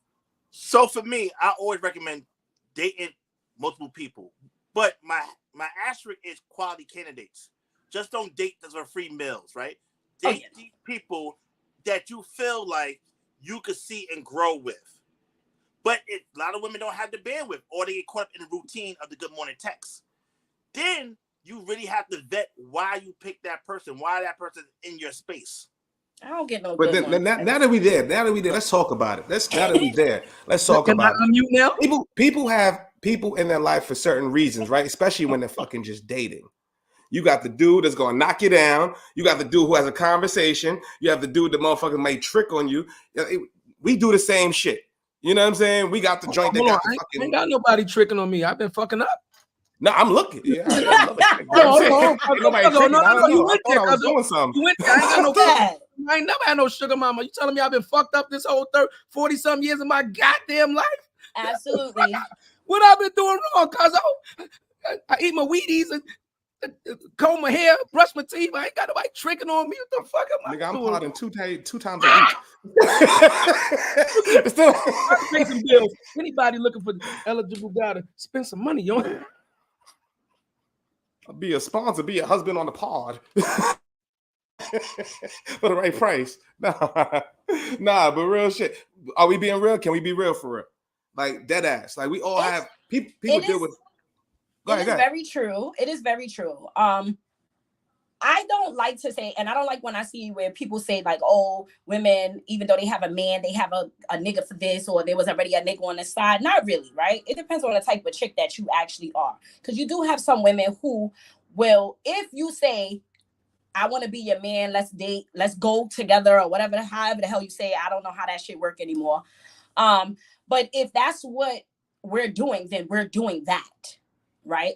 I don't need this other nigga to buy me food. I don't need no work husband. I don't need this. I don't need that. It's not that deep, right? But we would have to establish the fact that this is what we are going to do, and we're going to do this together.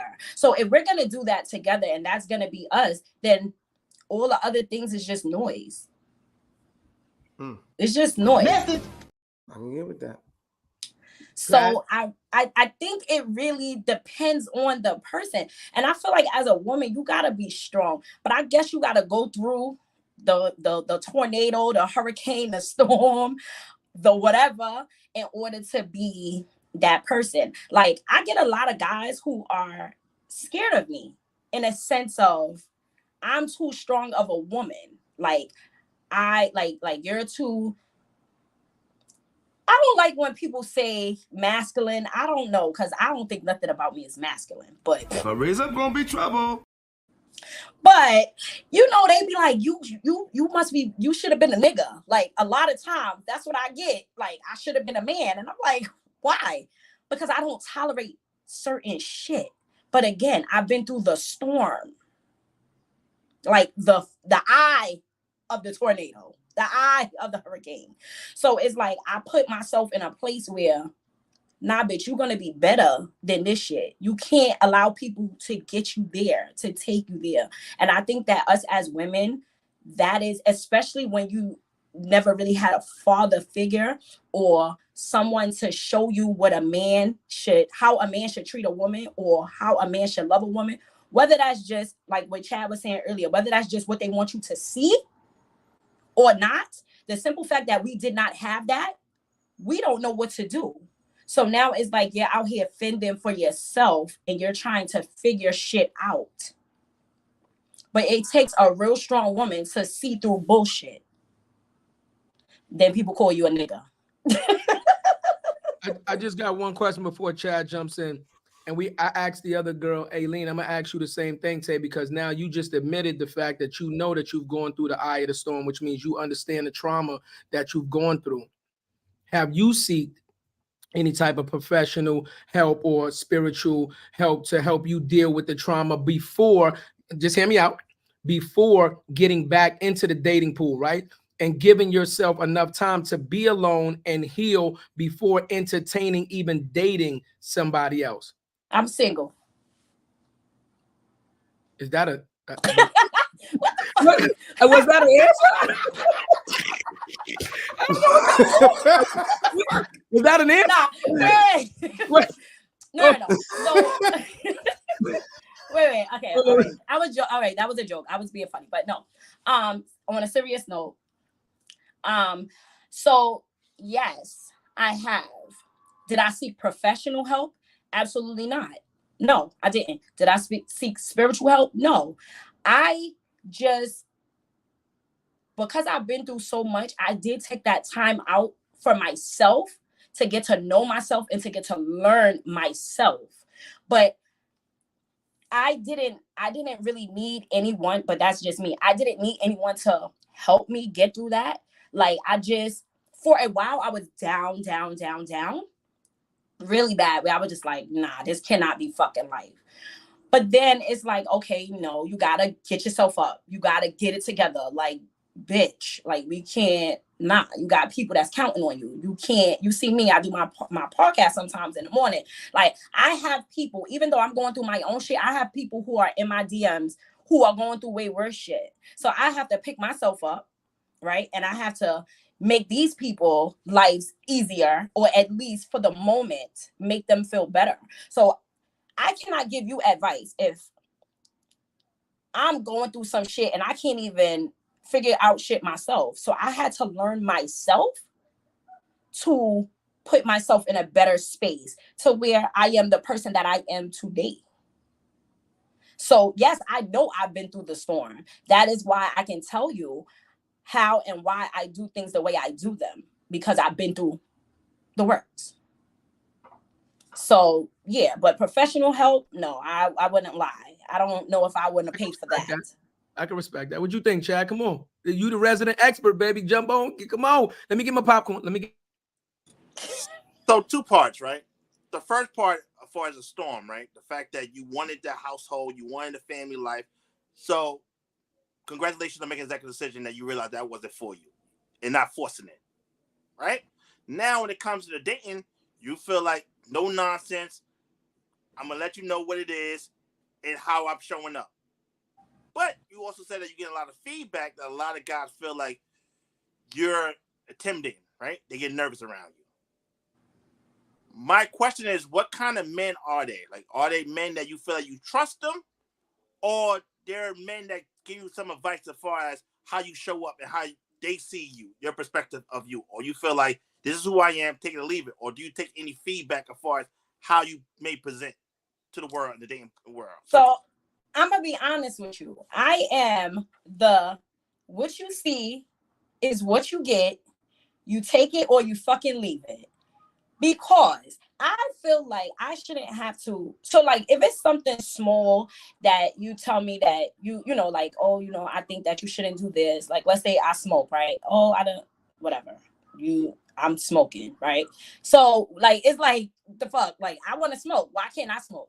But like, I feel like you should be you. And I go and change for this person, and then this person isn't even really my person. Well, this person isn't even the person for me. So now I've changed my whole dynamic. I've changed the whole person that I am. And like, it's happened. So that's why I could, you know, like, I've changed for a person, not really changed, but I've changed my ways. I've changed the way I do things. I've changed the way I've hung out with friends. I've changed the way I've did a lot of things to then be where I am today. Right? And it's like, you did all of that, and then what result did you really get? So I feel like anybody that gets this version of Tay, this is the version you get. This is what you get. So you take me as I am, or you don't take me at all. I'm too old to be trying to figure out how to fucking please you, in a sense of you not liking the person that I am, right? So I'm me from jump, right? I'm me when you meet me. Like, there's nothing, right, Chad? I'm me when you meet me. No representatives. Right? I'm that person. So it's like, this is what you're getting, right? So you tell me now if this is what you want. That's how I feel, right? So if you want me, you know that this is what you have to deal with. I'm a strong-minded woman. Like, you can't just be telling me any old thing. Like, I'm not just going for anything. I'd rather you tell me the truth. Tell me what you want. Because certain things don't bother me. And the thing is men don't know that sometimes if you tell women what you want and what you like, they may just go for it because they may not mind. It may not matter. But you're so,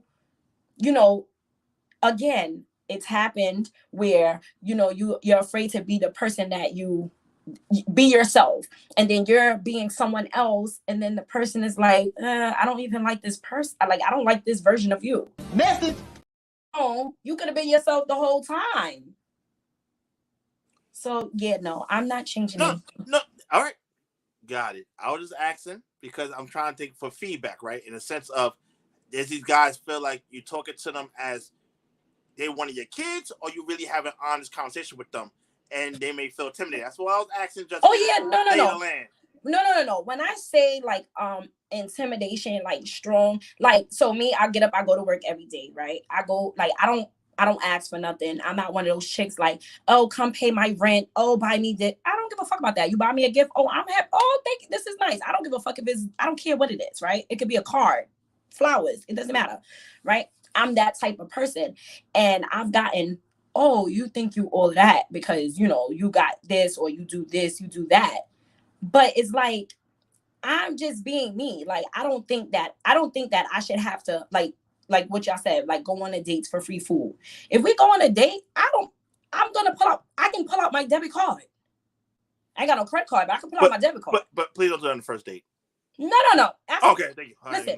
You took me somewhere else. Hold on. Wait, hold on, Chad. Ain't nothing wrong with right? Ain't nothing wrong with anybody want to treat me on the first date. Shit, bullshit. But you can. No, so that's one thing. I feel like you can. Listen. So to be honest, Chad, I get it, right? You don't want, you don't want them to think. But to be honest, I don't know. I'm just a girl from Brooklyn. What do I know, right?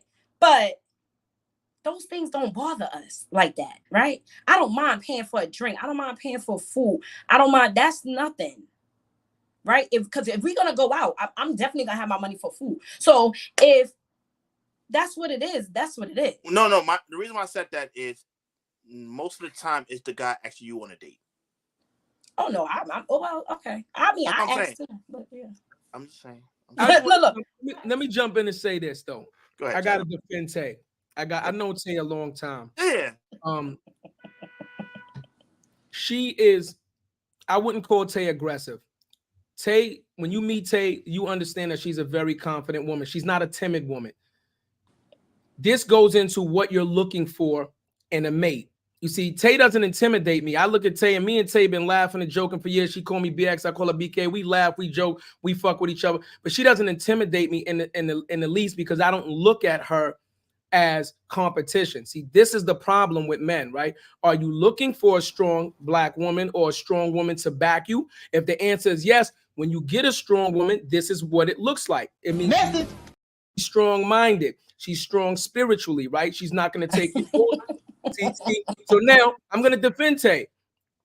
A lot of guys, you run your fucking mouth about what you want because it sounds good, but you don't even really know what you want because you don't even know who you are as a person yet. Any real man, I'm going to say it, and if you don't like it, so what? Any real man that's intimidated by a woman, you're not a real man. Because women are put on this earth in support of the man, to support us, to help bring life, and we support them. So if a woman is intimidating you, then you need to look at yourself and say, why am I being intimidated by a potential mate? And that's your fucking fault. So Tay, I say this to you. You should look at that as a blessing because anybody you intimidate, you're weeding them out very quick. Anybody, you intimidate, good. You a weak ass nigga, and I don't need to mess with you anyway. I'm just keeping it 100. That's how you should look at it. You should look at that as like a filter. Anybody that even has the audacity to be like, oh, you too strong, you think you're like, good, you's a weak ass nigga, and I don't need to be messing with you anyway. Because at the end of the day, like I said, what are we talking about, right? If you strong and I'm strong and we get together, if one of us falls, then the other one is strong enough to hold us up. See, that's a partnership. That's a fucking partnership. Oh, there's the balloons. Thank you. It's a celebration. But here we go. If only one person is strong in a relationship and the other person is not trying to strengthen themselves from whatever your situation started as. The key is trying to better your situation, and you're only reliant on that strength of that one person. If this is life, people, shit happens. People get into accidents, health. You're here today, going tomorrow. If something happens to that person, then what do you do because you're not strong enough to stand on your own? Talk to me, Chad. What you think about that? No, like I said, we go back to what we talked about earlier, being your authentic self, right? And understanding that who you are, your dating pool is going to get smaller, right? And like you said, this could be something that you understand, but God feel intimidated by you, and you feel like you're giving them respect. You're not talking to them like one of your kids, and they just not can't handle the truth or the fact that you are kind of woman that think logical and not emotional. So a lot of guys feel like if you're not needy or move a certain kind of way, they feel like, why am I here? What my purpose is, right? And not understanding what real partnership look like. So like you said, this is the opportunity now that when you see someone they feel a way about you, like Chadeo said, they ain't for no things. Hold on. Tay, you're scared off Shirley Strawberry. Hayes got some comments for your ass right now. Hayes says, be strong to everybody, but not me. Then he said, man, which one you going to? We sticking with Hayes? No, down here. Men ain't intimidated by no strong women. Niggas don't want no masculine ass chicks. That's all. Hey, she might be too strong for you, Hayes. She might be too strong. She might be too strong for you, Hayes. I'm sorry, Hayes. She might be too strong. She's too strong. But listen, so I'm just gonna say this one last thing. But to be honest, like the type of person that I am and like my attitude and my demeanor also comes from my mom, right? So my mom is this type of person. Like my mom, I am my mother, right? So growing up, it was just my mom, me, my sister, right? 3 girls. And my mom did everything. My mom did change locks. My mom did plumbing. My mom, everything you can count on your 10 fingers, she did it, right? So not ever saying that I didn't never need a man or I didn't ever want a man, she scares me. I'm sorry, I had to interrupt you and put that. Nigga said you beautiful, but she's yo Hayes. What the f is wrong with this guy, man? Get him in. Hayes, man, don't be afraid, man. Don't be afraid, Hayes. Cut that shit out, Hayes. Oh my God. Hayes. I'm sorry, Tay, but that I had to. He said you scary. He said you. But yeah, so it was like basically like, you know, not ever really saying that you didn't need a man or want a man or whatever the case may be, is because she did have a man, but my mom just never had a man in the house. She had a boyfriend for years, but he just never was in the house, which is fine, right? So I learned my strong characteristics and to be the woman that I am today, not tolerating certain shit. I never seen my mom tolerate anything. My mother didn't tolerate shit, right? Even from us. So it's like, this is what I grew up to know. So I feel like I have to be that person. And to be honest, I feel like also it's like being the person that I am, even though it gets a lot of people to not liking me because people think that I'm mean, people think that I'm nasty, blah, blah, blah, blah, blah. Because if I don't like you, I don't like you. And you're going to know I don't like you. Wait, because I have no problems with telling you. Your fucking name is Mean Girl Tay. I got to jump in. I defend you, but goddamn, Tay. Your fucking name is Mean Girl Tay. I mean, what the fuck, Tay? I'm living in my truth. I'm just saying, I play devil's advocate. Your name says Mean Girl Tay. You told me to live in my truth, flag, bro. Y'all told me to live in my truth. I'm living in my truth. Nah, go ahead. Chad, what you think, bro? Listen, he says a lot to unpack here. She loves who she is. And I tell you all the time, there's more than one way to get to the answer. She's happy where it is. She run a tight ship, and the person that need to be with her will understand that partnership and that dynamic. If they're not built for it, then bless their hearts. I think it's gonna be Jesus. It's gonna be Jesus. She.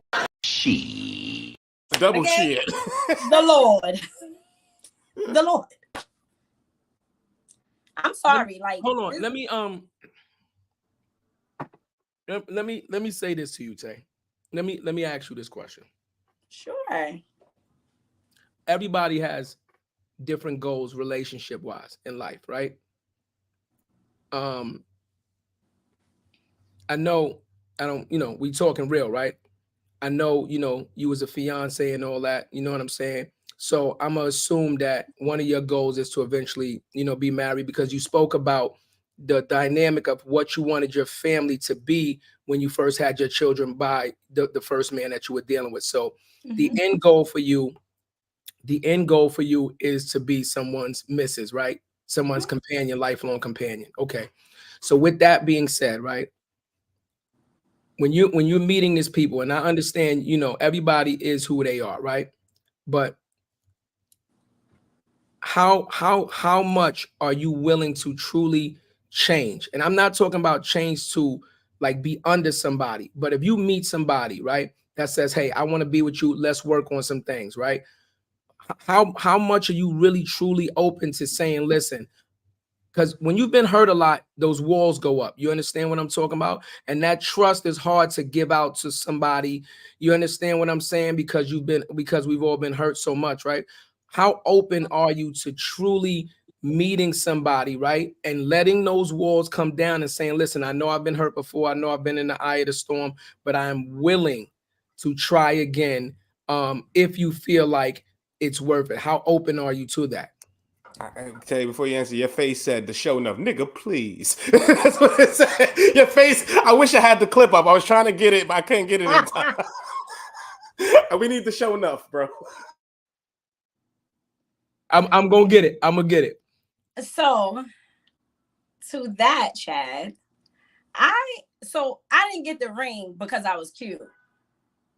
I didn't get the ring because I was cute, right? I got it because I could be that person, right? I could be let you be the leader. I can do what it is needed to be done to be a wife, right? But I also can be myself. So that's the thing, right? That person took me as I was. So with them taking me as the person that I am, they didn't have to ask for anything, right? So the things that needed to be done was done. You need to fuck me. You need me to say, yeah, it's done. You don't need to ask.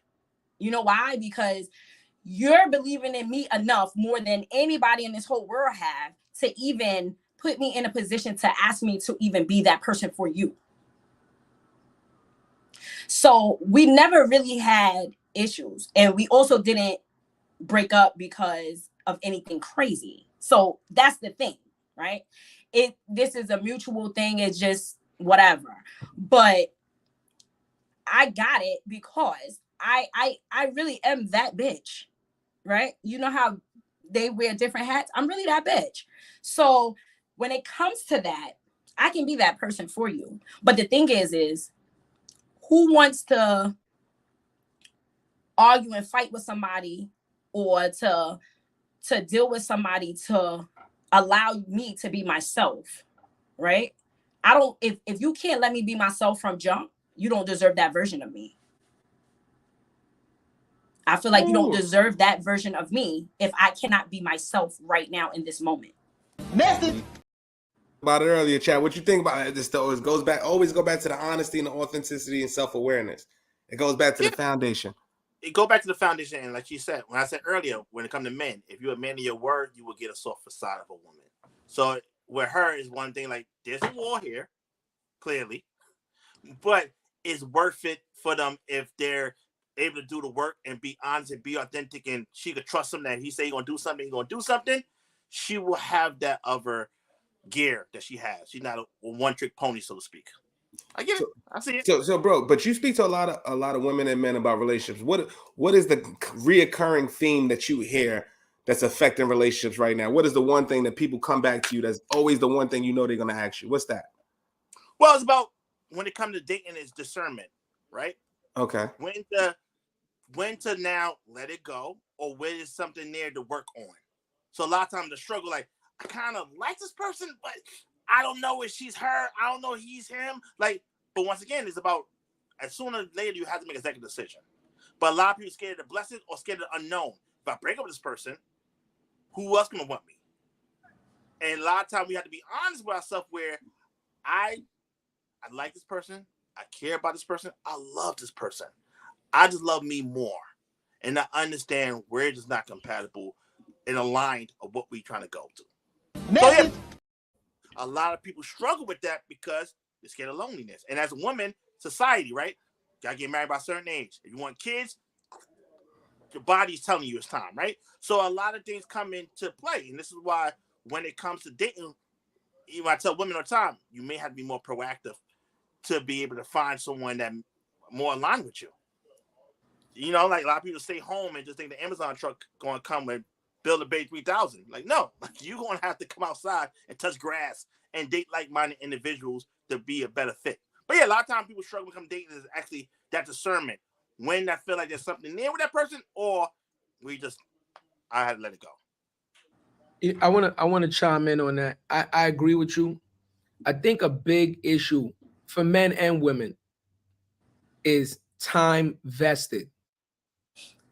Making an executive decision 6 months in, 7 months in, easy. You know what I'm saying? A year in, a little harder, but still easier. 4 years in, 5 years in, some of these long-term fucking relationships, Chad, you know what I'm talking about? Where the girl was like, I've been with this dude 5 years, 6 years, right? You add that into the fact of their age and what their body's telling them and how they're viewing society. I think that plays a heavy role in their decision-making on, do I want to start? You know how they say, the devil you know, right? Do I stay with this person with all of his flaws or all of her flaws? At least I know what they are. Or do I now take all of this time vested, throw it away, and then start anew with somebody else and do this shit all over again? Yeah, like you said, that's the struggle for a lot of people, right? Is understanding where we 5 years in, we 3 kids in, we 4 kids in. What am I going to do? But once again, it's about doing the work. And when you do the work, you really understand that I'd rather be alone than be miserable. But some people settle, and it's okay. Like, my thing is, I've never judged anybody. It's just that when they start coming to me about fixing things, I'm like, do you go to therapy? What work you're doing to try to rekindle the friendship again? But if you're both is just going through the motions, all right. Let's do this. Let's do this for content. Let's play devil's advocate. I'm gonna do you, Chad. I'm gonna do one of your moves, right? Right? Like, but some people need to some people need to settle. You don't think so? Let's keep it all the way. I'm just keeping it all the way real, bro. Now, wait, let me get the popcorn. I know you. I'm keeping it all the way real. I need a drink. Let's keep it all the way real, bro. Right? I've seen people who have 4 or 5 kids, right? Whatever. They're building a family. I'm just saying, they're building a family, right? They let go of the family for whatever situation, they're unhappy, whatever, right? At that time and that purpose, if I have 5 kids with somebody, what is the bigger purpose? To make sure my kids are okay, to make sure the family is safe, make sure the family's protected and all that other shit. Sometimes women, men, whoever, they'll break up that whole shit and kill the whole family dynamic for something fucking small when you knew you didn't want this motherfucker in the first place. So why are you building a family with this person? And that's how we fuck up our communities, right? Then we have the families that are single parents, single mothers. Why are we doing this shit in the first place? Why are we having kids with each other if we don't want to be around and we're going to stick it out regardless? Even if we're not together, we should be like this. What do we talk? Like, you know what I'm saying? And a lot of that shit don't happen. It's too much feelings, too much emotions. It's a lot of bullshit involved. It's not a lot of realness. That's just me. Settling and settling down, 2 different things, right? People do settle, right? In the sense of time is ticking. Let me grab this person. Let's ride along, right? And that's fine. Sometimes that's cool. Ain't nothing wrong if that's what you do. Some people do that. I'm not saying, Tay, why you got the nigga please face? No, Tay. That's crazy. That is crazy. Some people, crazy. Yo. So, all right. So let me ask you a question. If you have a kid with somebody, right? He's successful. Boom, boom, boom, boom. You may not be motherfucking happy, but you live the lifestyle you want. Would you stay in that shit, or would you stay in a relationship where you're happy and not? I'm just saying, like certain situations, like depending on what your family dynamic is, what would you do? No, baby. No, baby. No. Never been that person. Some women will. So if it's one thing, I've always dealt with men with money. From my kid's father to, and I mean money, right? Not no bullshit, maybe not working, but with money. And it is what it is, right? That's not going to make me happy. You know why? Because I've been on my job for my career for 16 years. Okay. I get up, I go to work every single day, right? I've been making it with the money that I'm making it with for the longest. Your money don't have nothing to do with me. Like that is the thing. And I believe that that's the main fucking issue that people have. You know why? Because, oh, he drive a Benz. Oh, he drive a Tesla. Oh, he got this. Oh, he got that. Bitch, it's not yours. So that's my thing. Me personally, what you got is what you got. What I have is what I have. So with that being said, you being a millionaire and treat me like dog shit, that's not never happening. No, but that's not never happening. And that's what some women do. They settle for the life. Like I'm not saying you do it, but I'm not gonna say it and acknowledge like it doesn't happen.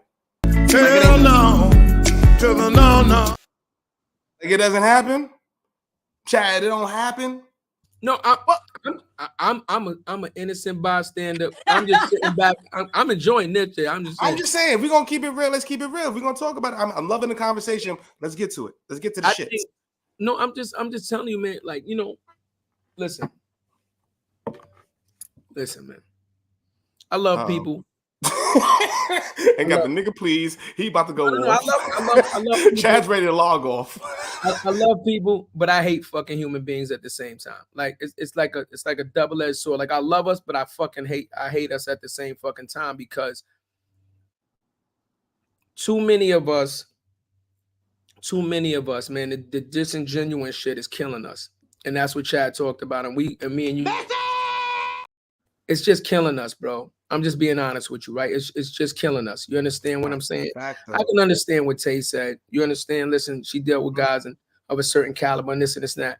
Only thing I'm gonna say this to you, Tay, and I'm just gonna insert myself into this. When I was younger, I grew up in the same type of situation as you, right? Single family. My mom's kind of did everything, right? I just had like my uncle around me, and my uncle was my main source of influence. And he only dated very, very fair-skinned, lighter women.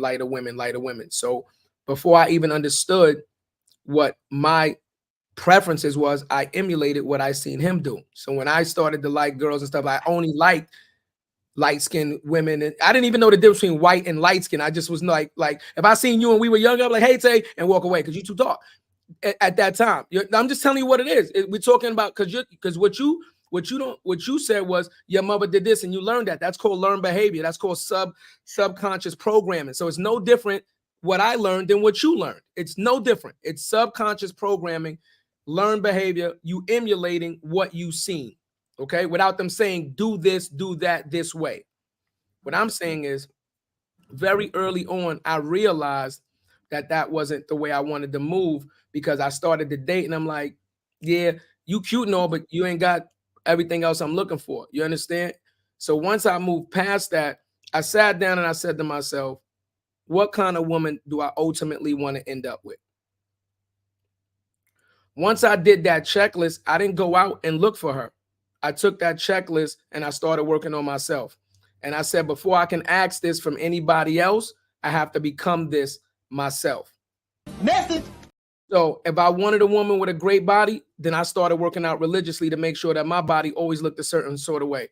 You understand? If I wanted a woman to take care of herself, I made sure I took care of myself. If I wanted an educated woman, I made sure I got myself an education. If I wanted a woman that made money, I made sure I always got to the bag. See, I became what I wanted to project so that I could receive what I'm projecting out. We talk about energy, right? But what I also did, and this is extremely important, is I got the fuck out the hood and I stopped dating seriously within the pool of what I was experiencing in, because everybody that was in there wasn't on the mindset of where I was at. So if you want change, like Chad said, you got to put yourself out there. You got to start going to different places and meeting different people in different circumstances to get people that are thinking and moving differently. You understand? But like you said, it starts with bettering yourself first, right? You can't be the best person for anybody else if you're not the best version of you that you can possibly be. You understand what I'm saying? So with that being said, if you feel like you're comfortable in your state with this is what you get, take it or leave it, then I would believe Chad would agree with this. You have to also be comfortable with it. Not saying that you're not going to find love, but it might be very difficult for you to find the person that you're looking for in your current environment. Right? You might have to look outside your norm, right? And get out your comfort zone to meet somebody else that shares your ideology. John Graham just stepped into the building, ladies and gentlemen. We got to bring John Graham in. Hold on, we got to give him the horn. That brother for real. That's my guy right there, man.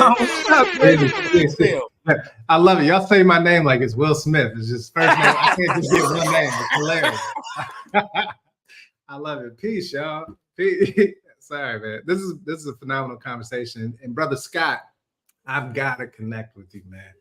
Like I love the approach you're taking, the way you're bringing the skill set from the industry and applying it to a place that sorely needs it. That's the Black community. So applause to you, brother. Keep that energy for us. We need you. But yeah. Sorry, I came in hot. No, you had some good comments, brother. I would love to know, like, what is your take on the discussion, man? Because you know what we're about here. We're about being real. We're about keeping the Black family together. We're about happiness. We're about all that helps our community flourish, brother. So, from what you've heard, what are some things that stood out to you, bro? I mean, look, the thing I think that's the least talked about, and I'm glad y'all brought it up in terms of earlier in the conversation about being real with yourself. And I think that's hard for a lot of folks to do because that accountability requirement is huge. And, we're dealing with a lot of broken folks, right? And that brokenness and that insecurity hinders people from being fully vulnerable and being in touch and in tune. But then again, what guidance do we have, right? Like talking about the dating apps earlier, it's wild to me that people who have no guidance are then allowed to connect with other people with no guidance and expect an outcome that's a long-lasting relationship. Message. Like just for the fact that you're on a dating app, what's the best possible outcome? A date. It's not a marriage app. Right? You're on a dating app. That's a business, Chad Scott. That's a business. Hold on, put it down. Marriage app. Bing bong.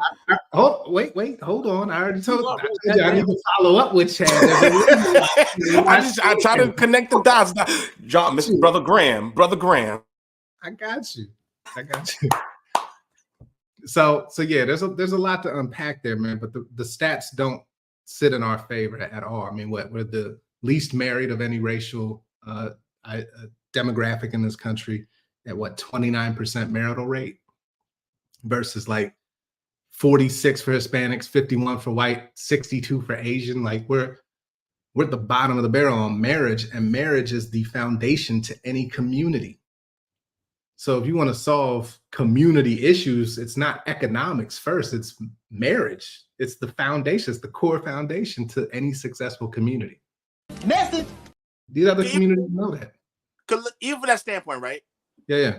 We as a community, when we in college, we think about finishing college.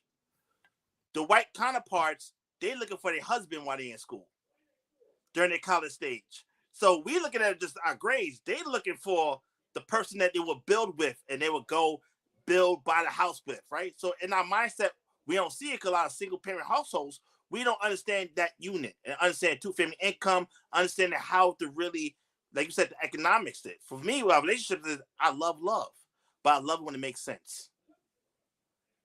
And that's why even when as a relationship coach, life coach, I still do the work. There's so many books that I read about that kind of structure, right? Premarital counseling. There's a book I'm reading right now. It's Smart Couples Finish Rich.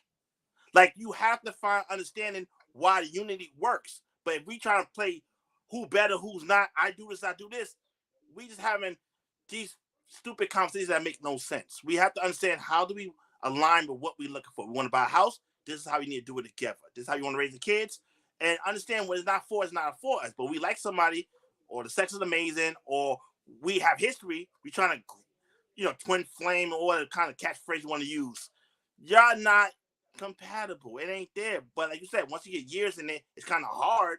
But we have to think of relationship as, going back to business, who you pick as your wife or your husband is a business decision. Love is business. So we looking at like the fun of it, right? So that's why a lot of people say they don't want to do relationship coaching. They don't like it because they take the fun out of dating. No, we have to do these conversations because you have to understand discernment. You got to understand, what are your deal breakers? You got to understand, are you loving yourself? We talk about love language all the time, but are you practicing your love language on yourself? Because if your love language is touch, right, and you don't get massages, I touch a girl's shoulder, she's like, it's everything for me.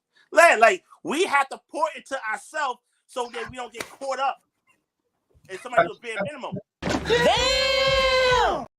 So if we don't do word affirmation, right? If we don't say, I love myself, I'm worthy, I'm the one, and we tell somebody say we beautiful, now we getting caught up in that because we lack it on ourselves. So yeah, that's why accountability is so important. Doing the work, loving yourself, and understand that dating pool is going to get smaller because a lot of unhealthy people out here. You can't say them all. Can I just say one thing, John? Here's a problem with here's a problem with what I have with those type of statistics. As an intelligent person, when I do my research, I go, do those statistics include all the contract marriages that were made with some of these cultures that marry just for business purposes? Do those statistics include the people that marry just for religious purposes, right? Socioeconomic purposes, not for love. If you think about way back in the day, the empires, how did you solve a conflict? Like Chad is saying, a business decision. If the Romans had a problem with the Greeks, I'm gonna marry your daughter, we're gonna bring peace. But that's not love. It's a marriage, and you're gonna count that if they stay together. If they stay together and have children successfully and don't get divorced, then technically you count that as a successful marriage. But that was a business proposition, which now tie it into society. What are we doing, right? So the girl came in and said, Eileen said, people chasing society. Marriage is a business in society. You have to apply for a marriage certificate, a marriage license. You have to apply for you have to pay to get married. So what society is saying to you already right off the back is, whether you love each other or not, we are turning this into a business decision. So I would like to see updated statistics, and when you filter out all that information, show me the real numbers to say, take out the people that got married for business, take out the people that got married for political gain because you're running for senator or president and you got to be married because it doesn't look good for you to be a fucking single senator or single, but you understand what I'm talking about? Take all of those out, and then we can get to the real numbers to see who's marrying because they actually want to build a foundation and a strong relationship and a community with the person that they're engaging with. That's the kind of numbers that I'm looking for. So you bring up a lot of good points, but here's something interesting. I'll add to the wisdom there. I wouldn't strip those numbers out of those statistics, because that is actually the reason why those cultures have the high numbers they do. There's a framework and an understanding that's baked into their culture, whether it's through religious practice, tradition, regional behaviors, norms, so forth, worldviews, ideals, beliefs that bake marriage and the importance of it to the longevity of their culture.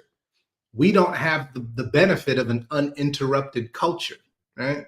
Our culture has been disrupted intentionally, right, for the better part of 600 years. Point being, when you look at all of the factors as to why our numbers are so low, it's because we don't have a cultural imperative to marriage post-Civil Rights Act.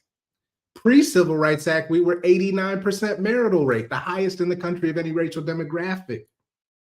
So now you have to start to look at what was going on in society, whether it be through social, through media, through social engineering, through government practice, through corporate interests, that then started to shape narratives. And oh, by the way, remove Black men from households, provide these notions of hyperfeminism, sexual revolution that were predominant in white cultures that spilled over to us, but not factoring in that there was a concerted effort to remove Black men from households and disrupt family units. So we're dealing with the fourth generation down now of those intentional and concerted efforts, and now we look at what we're dealing with, and it's hard to watch. You know, somebody who got married pre-digital. I'm celebrating 15 years this year. To see what this generation's dealing with, Gen Z and young millennials. Oh my God! Like, I just think it's a line, though, John. I think it's a line that has to be drawn. Like Tay says, she has deal breakers. Like Chad said, you got to draw a line to your happiness, right? A lot of these cultures were marrying just to keep the money inside the culture, to stop their culture from being you just said it yourself, right? You just said it yourself. Be uninterrupted, we're going to marry within not only our culture, but each other, family-wise, sure, to stop our bloodline lineage being interrupted. That's just disgusting, bro. I'm going to be honest, that's not a line that I think we need to even think about exploring, if that means us bringing our families together. I think we have to explore a different way, because I just think some lines we should just not cross for the betterment of economic success. I'm just being honest with you. Well, so okay, all right. So let me give you that, right? But here's the thing: we did that less than 60 years ago. We were doing that. Here, what I mean by that is marrying for love is a relatively new and Western concept. Message. You can't go back 150 years and see that in existence anywhere. That's a new concept, right? New and modern concept. So it's like marrying for love was a dreamed up marketing tactic to sell products, because it doesn't make sense in any other culture. So okay, you want to marry for love. Love is attached to lifestyle, not loyalty. The business proposition is attached to loyalty, and that's longevity. If you happen to develop love, awesome. I happened to marry for love and it worked out, but we also had very strong principles that aligned, and we had legacy ideals and things that we wanted for our family that set a foundation that would supersede love once that feeling fades, or the romance once that feeling fades. And everybody wants romance and courtship, but don't realize that neither are sustainable. Courtship is a very finite thing. And honestly, it's when you dig into the history about courtship and what that really means, you'd be like, probably shouldn't go after that. Right? I'm just more rough around you. You say everything I want to say. But I say it in a rougher fucking way. I just That was good. That's Brother Graham, man. Stop playing with him, man. I don't know, Chad, man. Chad, let me ask you a question, man. You know, personally, when you giving out this advice, because this is something that you're doing actively, right? Is that something that you take into consideration when you talk to your clients and people looking for advice? Do you tell them, listen, even if you don't love somebody, if it's, you know, economically, if this is something you want to do, then you still should pursue it? Is that in your information package that you disseminate to them? Once again, when it comes to relationships, it's about what is your end goal, right? Some people, it's a business decision, right? Some part is mixed with love and business, right? But that's why I say it's very important for the friendship. Right? This is why every time somebody get married, and the ring and all the advice I give people is don't forget date night. Because we have to still maintain our friendship of the ebb and flow in the relationship. And sometimes the kid's gonna have to stay home. We have to reconnect.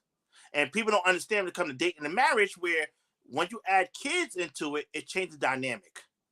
If you don't have that conversation, because a lot of women now focus only on their kid, and the husband feel like, hey, what about me? And then some will now stonewall and start looking for that validation elsewhere. So once again, I tell people all the time, anybody get a ring. Yes, it's catchy that helped 30 women get married. Yeah. But at the end of the day, still married and happy. And part of that is the alignment. Part of that is compatible. But if my goal is I want the power couple, I want to be on Instagram doing it like I'm doing it for TV, then that's okay with them, whatever their vision is. My thing is about you have to be honest and understand that love is part of it, but marriage is the business. It's in the tax codes and everything. Like some people get married because it helps when it comes to certain things, buying a home and everything in nature.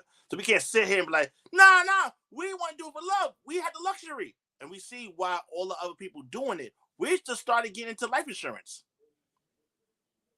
And they understand that's how their generational wealth happens. So yes, we can now feel like I'm me, I don't need nobody, or I have an open relationship and we're gonna do us, or if I need a wife, maybe we sign papers later about that. No, marriage is very important because when hospital happens, you're in your deathbed, she's the one who will have to make a decision. He's the one.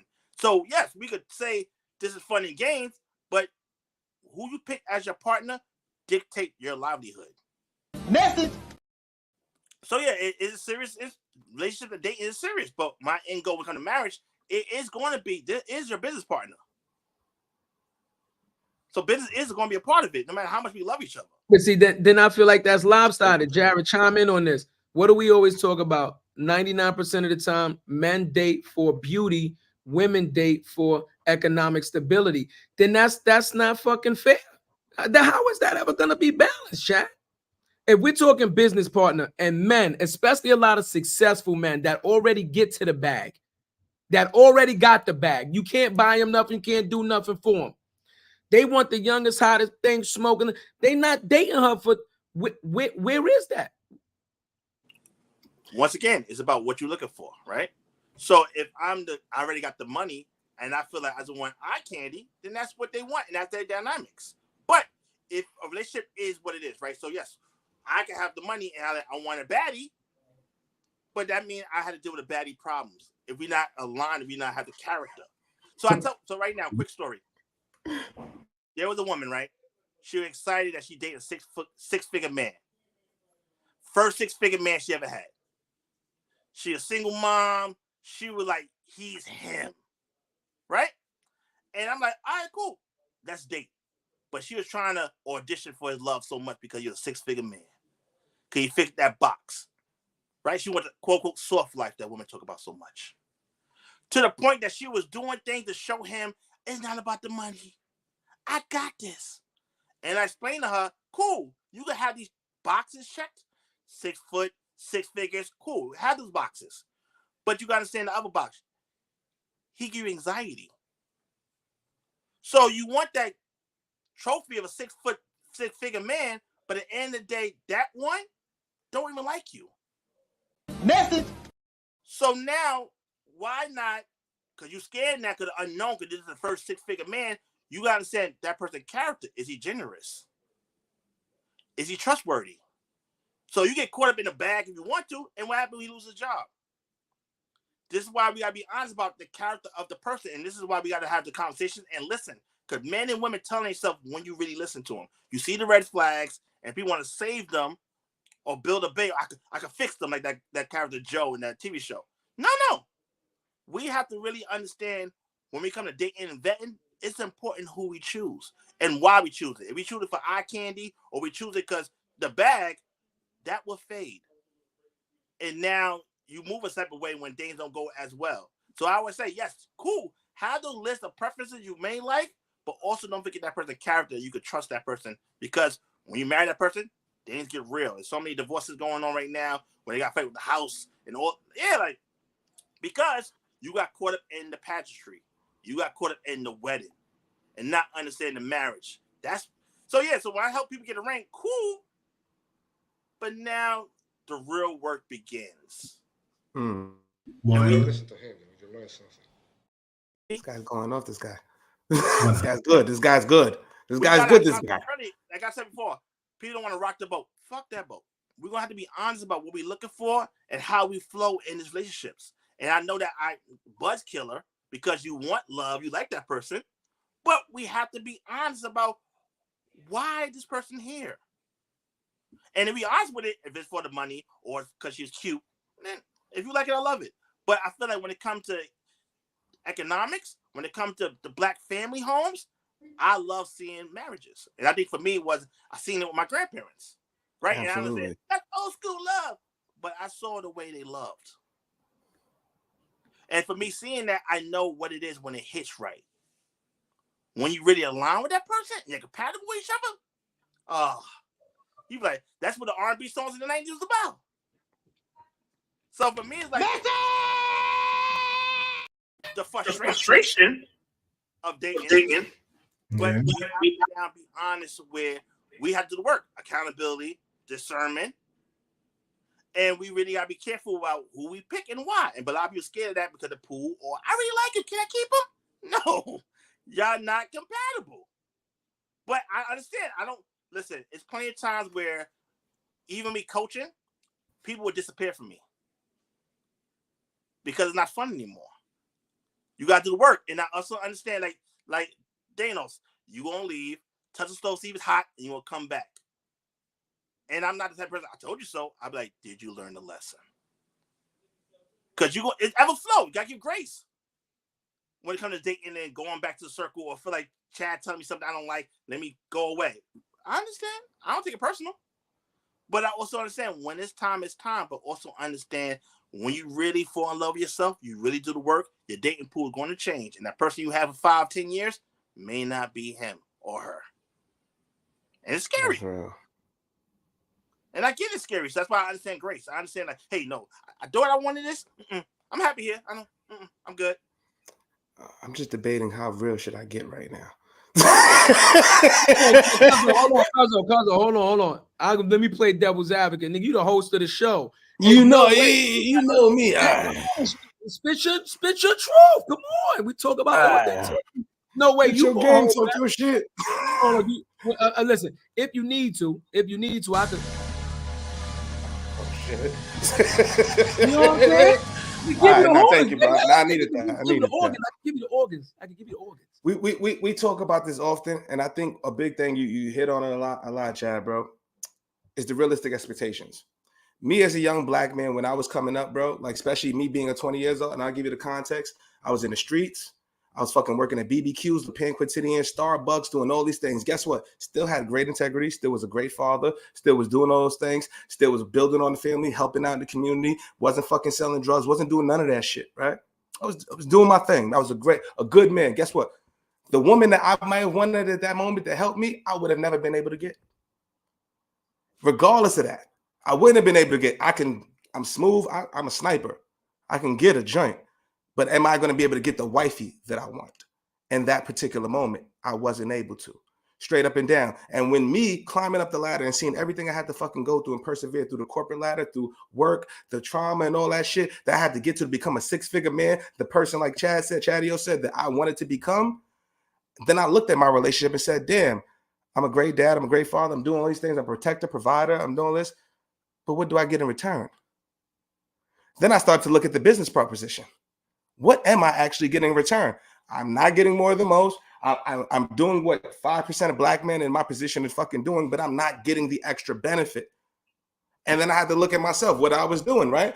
Maybe I am stepping out, right? And I'm keeping it real. I stepped out. I'm a fucking sniper, bro. Guess what? The same thing that kept me, that made you want me is the same thing that made a couple other women want me and go out there and do that. And it's hard. You know what I'm saying? I know for me, it was difficult. You feel me? Because I just feel like in this business relationship, what makes sense? If I'm providing, protecting, paying bills, and doing something I know that you're not going to do for me, what the hell do I get in return as that man that's going out there in the world and facing everything for us so you can be comfortable, especially in a time like a pandemic? I'm out there getting fucking toilet paper. I'm fucking out there getting the Scots. I'm doing all of that shit. And what the hell do I get in return to say that I got you and that you're a good mother? That's the entry. That's the bare requirement to be with me, is to be a good fucking mom. But what else are you doing? And so I challenge us as men, right, to be in that situation. Not saying we should be fucking off doing all that shit. Just be honest. And you know what? What happened since I've been honest? I've only attracted what I've wanted. I'm happier than I've ever fucking been. Messi! He gave me the screaming baby. I gotta chill. I'll just say this. It's too I'm real. very big on That's real. the whole concept of a happy wife, happy life, right? Had hurt a lot of men, right? That burden. I'd say like more men need to advocate for themselves. And when you advocate for yourself, you will now know what you're looking for and what you need in return. Right? I'm doing all these things. This is what I need. And in that conversation, find that place. A lot of times we come to dating as men, we just shut up, let her rock out. We don't say that our wants, our needs, our desires. And then we just go in and sit into our corner, right? We have to be vocal now. We have to say what we're looking for and find that person we align with. So yeah, society or not, we have to advocate what we're looking for. A lot of guys are scared. Like a lot of guys are scared to break up with a woman. A lot of guys don't want to be the quote unquote bad guy. But like you said, if I'm doing all these things, what I want from my partner, I should be okay with asking for that. And if you're not willing to do it for me, I just say thanks but no thanks. I think all of that is phenomenal. And Jarrett, I'm gonna ask, what do you want? To be honest with you, and that's a great question. I do want the family lifestyle, but I also got to know, I know myself, right? Right. I can say no to 99 women. It's always going to be that one, right? So I need somebody to understand that, because I'm gonna keep it all the way real with you. I don't give a fuck what my lady does. It's about respect, protecting the family, protecting the brand, making sure you're doing what you got to do. I don't fucking know what you do anyway, if I'm being completely honest. But I'm the type of person, if I love you, I love you. Like Chad will tell you, like, if I love you, I love you. So I don't care. So what I want you to do is be honest with me. And if you could be honest with me and we could build towards something, my kids love you, whatever the case may be, let's make it happen. And what I'm going to do in return is make sure that I bust my ass and make sure you try to make you happy so we can live the lifestyle that we fucking want. And if that happens, that's my mountaintop. And right now I'm pushing towards that. I'm happy now, but I just want to be somewhere I could be myself. I don't want to look back at 55 years old and be a divorced man talking about, yo, I did this for the family and I let life pass me by. And I did everything and made the sacrifice. And it's like, holy shit, man. You know what I mean? Like, I fucking stuck with this lady. Yeah, I'm fucking down. I'm a social security at 63. You know that, John. I know a lot of them brothers. Them brothers at the church single meets. You know what I'm saying? I don't want to be that brother. He's a good man, Savannah. Listen, right? And you're right? So like you said, for you, you understand that you want a person that understand that I'm going to still be loyal. I'm gonna be transparent with you, but it's gonna be times where I may want to explore different women, right? And I need you to understand that's not taken away from you. It's just that this is something that I already know. I'm advocating for myself. This is what I want. Once again, we talk about it all the time. The dating pool gonna be smaller, but there are people that will want that. I know couples that's in open relationships having a blast, right? But it's about, we have to be honest with what that person is and not try to force it on someone. That's it. Right. Because a lot of women act like they could do it and not build for it, right? They would try to say, let's try a threesome. They're not built for a threesome. I heard so many stories about threesomes ending up in fights because they thought they could do it. And then, so it's one thing about, and this is what dating's about. Maybe we can give it a try it for them. Like, oh, this is not for me. And be able to leave without feeling step away. But yeah, like you said, you want what you want. Nothing wrong with that. Like you said, society may feel what you want, but you got to be clear and find that person that really. Can I ask you this question, Chad? Let me ask you this question. We keep talking about this dating pool getting smaller. I'm not trying to be funny, but it's like in New York City alone, just in New York City, the 5 boroughs, there's 10 million fucking people. How small of this fucking pool are we talking? You understand? Do you know how many? No, because hear me out. When we saying like smaller, right? You shouldn't want, again, any type, when you stand on business on anything, any person with anybody with any type of standard, when you uphold that standard, you filter. So yes, any type of person with any type of standards that's going to stand on those standards, you're going to filter people. Technically, you're always going to shrink your pool. Doesn't matter what you're looking for. Once you stand on this is what I'm looking for, your pool is going to shrink. But I'm saying, like, shouldn't you want that? Right? Our motto, you say, right? Our motto is impact over metrics, right? Impact over. It's the same thing, right? I love quality over quantity. I'm gonna say it again. I love quality over quantity. I'm 44 years old. I've only had 4 girlfriends my entire fucking life. That's like a 1 girlfriend every 10-year average. You understand? Now, That's the guys I hung girl out every with, 10-year average. Take over. You feel me? But the guys, and we used to make jokes about this. Like the guys I used to call my brothers, every time they met something, she the wife. Again, you just met her 3 weeks ago. You understand what I'm saying? Like, because you're just looking for quantity, not quality, right? So when you start looking for quality, you actually slow down, right? You actually slow down your day. When I was younger, like Jarrett said, when we was coming up, game over. It was about the numbers, sniper game. Oh, she a new. It was crazy. As you get older, you don't look for that. That shit don't excite you no more. You look for the quality in a woman, right? Absolutely. The quality. You don't want the headache. You don't want the fucking pain in the ass that just looks good. That yeah. Shut the fuck up. You understand what I'm saying? You want that quality. But when you're looking for that quality, you naturally slow down. You naturally yourself start to shrink your dating pool because you naturally start filtering out people subconsciously that you know. Listen, be clear. There's a lot of people, like he said, that come up to us that we could like, yo, shorty, let's be serious. Like this what you want, but this not what you want. Like, don't even waste my time, because you could kind of gauge right off the bat within the first 2-3 minutes of a conversation if somebody's on your level or what you're looking for. You know what I'm saying, Chad?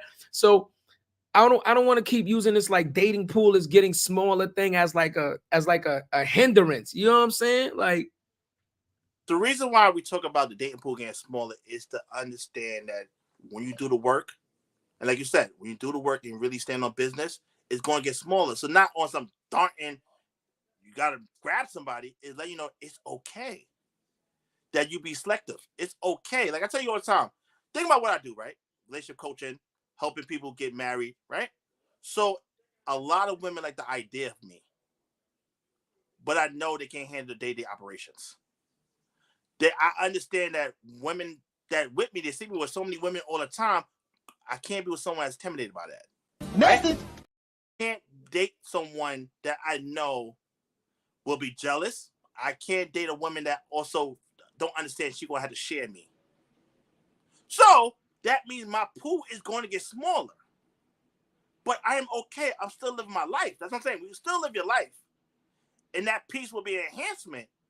But I'm not going to settle just to do it for the gram or do it for a business way. Think about it. A relationship coach that's married, business would be booming. So that's why I'm jumping in right now. So the Instagram's still going crazy. Everybody wants to know now, right?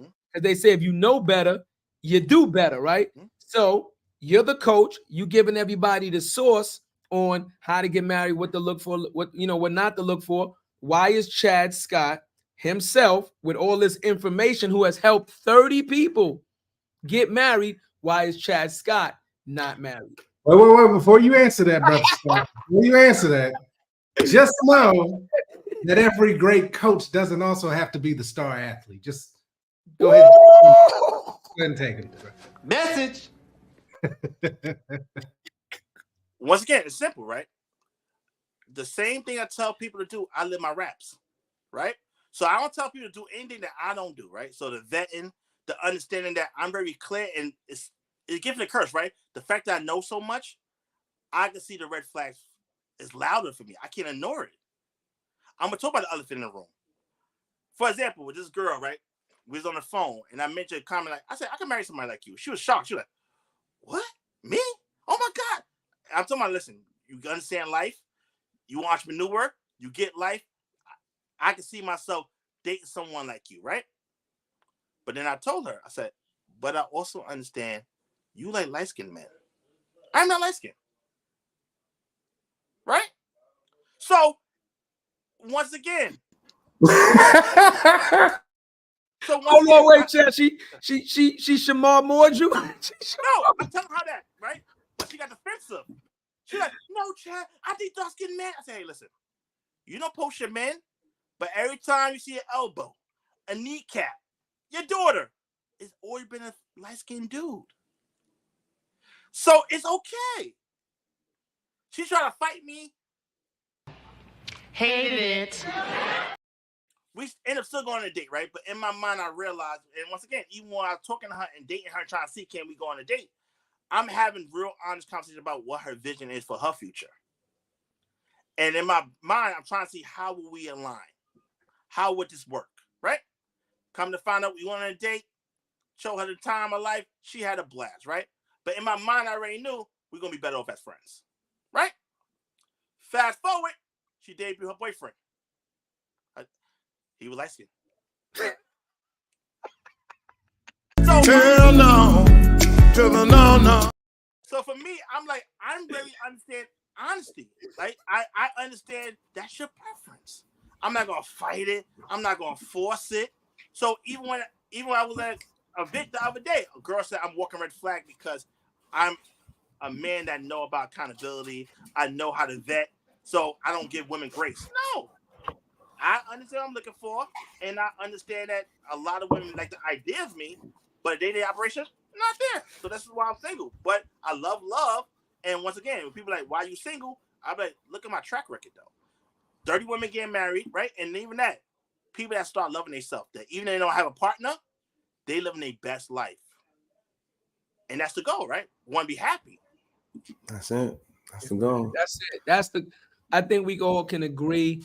The goal is to be happy, man. Life too short for anything fucking else. Yeah. Listen, when people see me on Instagram, I'm dancing and having a blast. Yeah. So that's right. If I find someone that aligns with me, of course, I'm a manager first. So I always gonna fall in love with talent. Right. So if I find something that makes sense, I'm gonna investigate and look at it. But once again, it's about I'm not gonna jump in just to jump. So and once again, it's a sermon. Yes, some women want y'all to flirt with me or want to have sex with me, but like I said, the headache I'll be trying to avoid. I'm about to implement immediately. I'm a talent manager. I'm implementing immediately. I'm a talent manager. When I see talent, what the is wrong with this guy, man? Get him here. This guy's good. He's got quote cards out the wazoo. You know what this guy? God, he's out of control, Chad. You done created a fucking monster. You didn't give him too much ammunition. It's gonna be out of fucking control. I want to say, we appreciate you, bro. We knew that this was gonna be a fire episode. We hold on. Okay, John's back. We knew that this was gonna be a fire episode because this is such a sensitive topic, right? But when me and my cousin decided to have this conversation, we wanted somebody of your acumen. Be clear, right? We talked about this, like, yo, who should we bring? Or trust me, there's a lot of people we could have brought on. I was like, yo, my man Chad Scott, he's good. He's good. No, he's intelligent. He lives this shit, right? We wanted somebody of your acumen because we want the message to still be education, understanding, right? Empowerment, right? We don't want this is not a smear campaign on men. It's not a smear campaign on women, right? This is education and empowerment, getting the conversation started, right? And sometimes the uncomfortable conversation, getting comfortable with being uncomfortable. Message Early in the relationship. That way you get all the nuances out. You know what I mean? So we definitely appreciate you coming on the show, man. I thoroughly enjoyed it. I know the fans and everybody thoroughly enjoyed this episode. You know what I'm saying? John, shout out to Eileen, shout out to Tate, John, my brother Graham, man. That's my guy right there. Our episode is crazy. Our episode is out of control. Just my one favorite of the clip. Many out of control episodes y'all doing, man. Like, bro, I know. I'm gonna let you know, bro. My favorite clip is the what's the name? The 80% of black people don't even know what the power structure is like because if they didn't put up on game, if they don't know their joint, and you was like, yo, they're gonna look at you from a mile away because we're so forthright. But you went off. That's one of my favorite top 5 clips, bro. And like that episode was amazing, man. Like, so you anytime you want to come up here, brother, you ain't even gotta ask. Just pop up. I'll send a link to you. I appreciate that. You wanted to say something, Chad? No, I just want to say thank you for having me, right? I appreciate the call. I was like, let's make it happen. I'm here for that. But I wanted to say, I want to leave it, understand there's some books that I think that people should look into. Absolutely. That help when it comes to navigating this, right? Yeah, let's do it. One of the first books I want to talk about is Set Boundaries and Found Peace, right? Because a lot of times dating is about setting boundaries. People don't want to be the bad guy or feel uncomfortable. And a lot of times it starts, what we said before, from childhood. So now we have to set the tone of falling in love with ourselves is also creating healthy boundaries. The second book I want to talk about, when I said earlier, was Smart Couple Finish Rich. Okay. So that's a book where it talk about now understand the game plan of the relationship and how to attack it, right? How to now understand how working as a team to get to that financial goal you're looking for. And the last one about relationship and marriage, the 7 principles for making a marriage work. Okay. So once again, like anybody, relationship coach, life coach, whatever, you still got to do the work, right? And still read the books and still understand the nuances from the studies, gut instincts, and understanding these things to make things work. So I would say in time, it still take time you don't have to go to therapy if you don't want to, or you feel a way about it, but there should be some work being done. Shadow work, really understand the core roots of why you move the way you move, why you like what you like. Because at the end of the day, it may be issues from the past. And then from there, you can now, quote unquote, we talk about one quick, the business concept I always talk about, rebranding yourself, the 3.0. You have to rebrand yourself. And when you rebrand yourself, some people not going to like the new rebrand. Mm-hmm. And then you got to understand that you're going to have a lot of uncomfortable conversations. And then you're going to have to now take in data or inventory of who's around your life. And when I said earlier, you may have to promote some people in your circle, demote or fire. And not just not about romantic, it's just life in general. Because you want to be around like-minded individuals that understand that or understand your boundaries. And then from there, the work begins. And give yourself grace. You're going to fall off the wagon, whatever. But as long as you know your core root of who you are, you get faster back into who you are and not trying to play the character or try to play for society. But thanks again for having me, man. I appreciate y'all all. Yeah, let the people know where they can find you, Chad. Because listen, you already look. John came on and said I need to connect. I promise you, you're gonna get a lot of connections behind this. But let the people know what's the easiest way to get in contact with you. Yeah, Chad Scott here, and Chad Scott here basically, I'm here, and I'm also here as a resource. So Chad Scott here, all social platforms. Hit me up. I do answer DMs. I do talk to people. As far as clients, I'm not taking clients right now because I'm working on systems. So it's not me doing coaching, me doing group. It's now me and also with me, I'm very big on, I want to see you do work first, do the homework, and then I come on like the final boss. Like I want to make sure you're not wasting my time or your time. So every time I post a ring and somebody, Chad, I'm like, all right, do this. Let me know about next week. And sometimes I never hit them again. And I'm cool with it. Like I said, it's not the money. I want people to actually want to do the work. If you not want to do the work, it's fine. Get some trinkets, call it a day, but I don't lose sleep over it. I want people to actually, I love, and I want marriage to work, and I want you to live your best self. Even if you don't get the ring, right? You loving yourself. And you're coming. But thanks again for having me, man. I appreciate y'all. No, bro, you're real, man. We definitely gonna support, man. We definitely gonna make sure everybody tune in. We're gonna send you these clips. There's gonna be a lot of clips. I'm telling you right now. So we're gonna be posting these for 2 weeks. So whoever's coming on, damn, we got a fire one tomorrow. Go viral, you know what's fire? We actually have a sister coming on tomorrow, Queen. Her name is Brownie Marie. She actually has a dating app. Dope. So we're gonna bring her on, and she's super dope. We're gonna talk about and it's similar things. Is the reason why she wanted to create the app. It's for community for us to have these conversations. I'm curious to see what she thinks. But bro, thank you. I'm definitely gonna tune into that too. The greatest thing was we was gonna have you guys both on together. The same show. That's what we were doing. Like when I rescheduled, the move was to bring you on and then bring her on because she has the app, and then you guys can kind of go back and forth. But then we was like, nah. The Chad need his own. No. He need his own fucking episode. It's going to be 5 hours if we bring them both on at the same time. So, but we appreciate you, King. Ladies and gentlemen, this has been another fire episode of More Than the Title. Listen, who but us, man? Who but us is doing this, man? Ain't nobody doing it like us.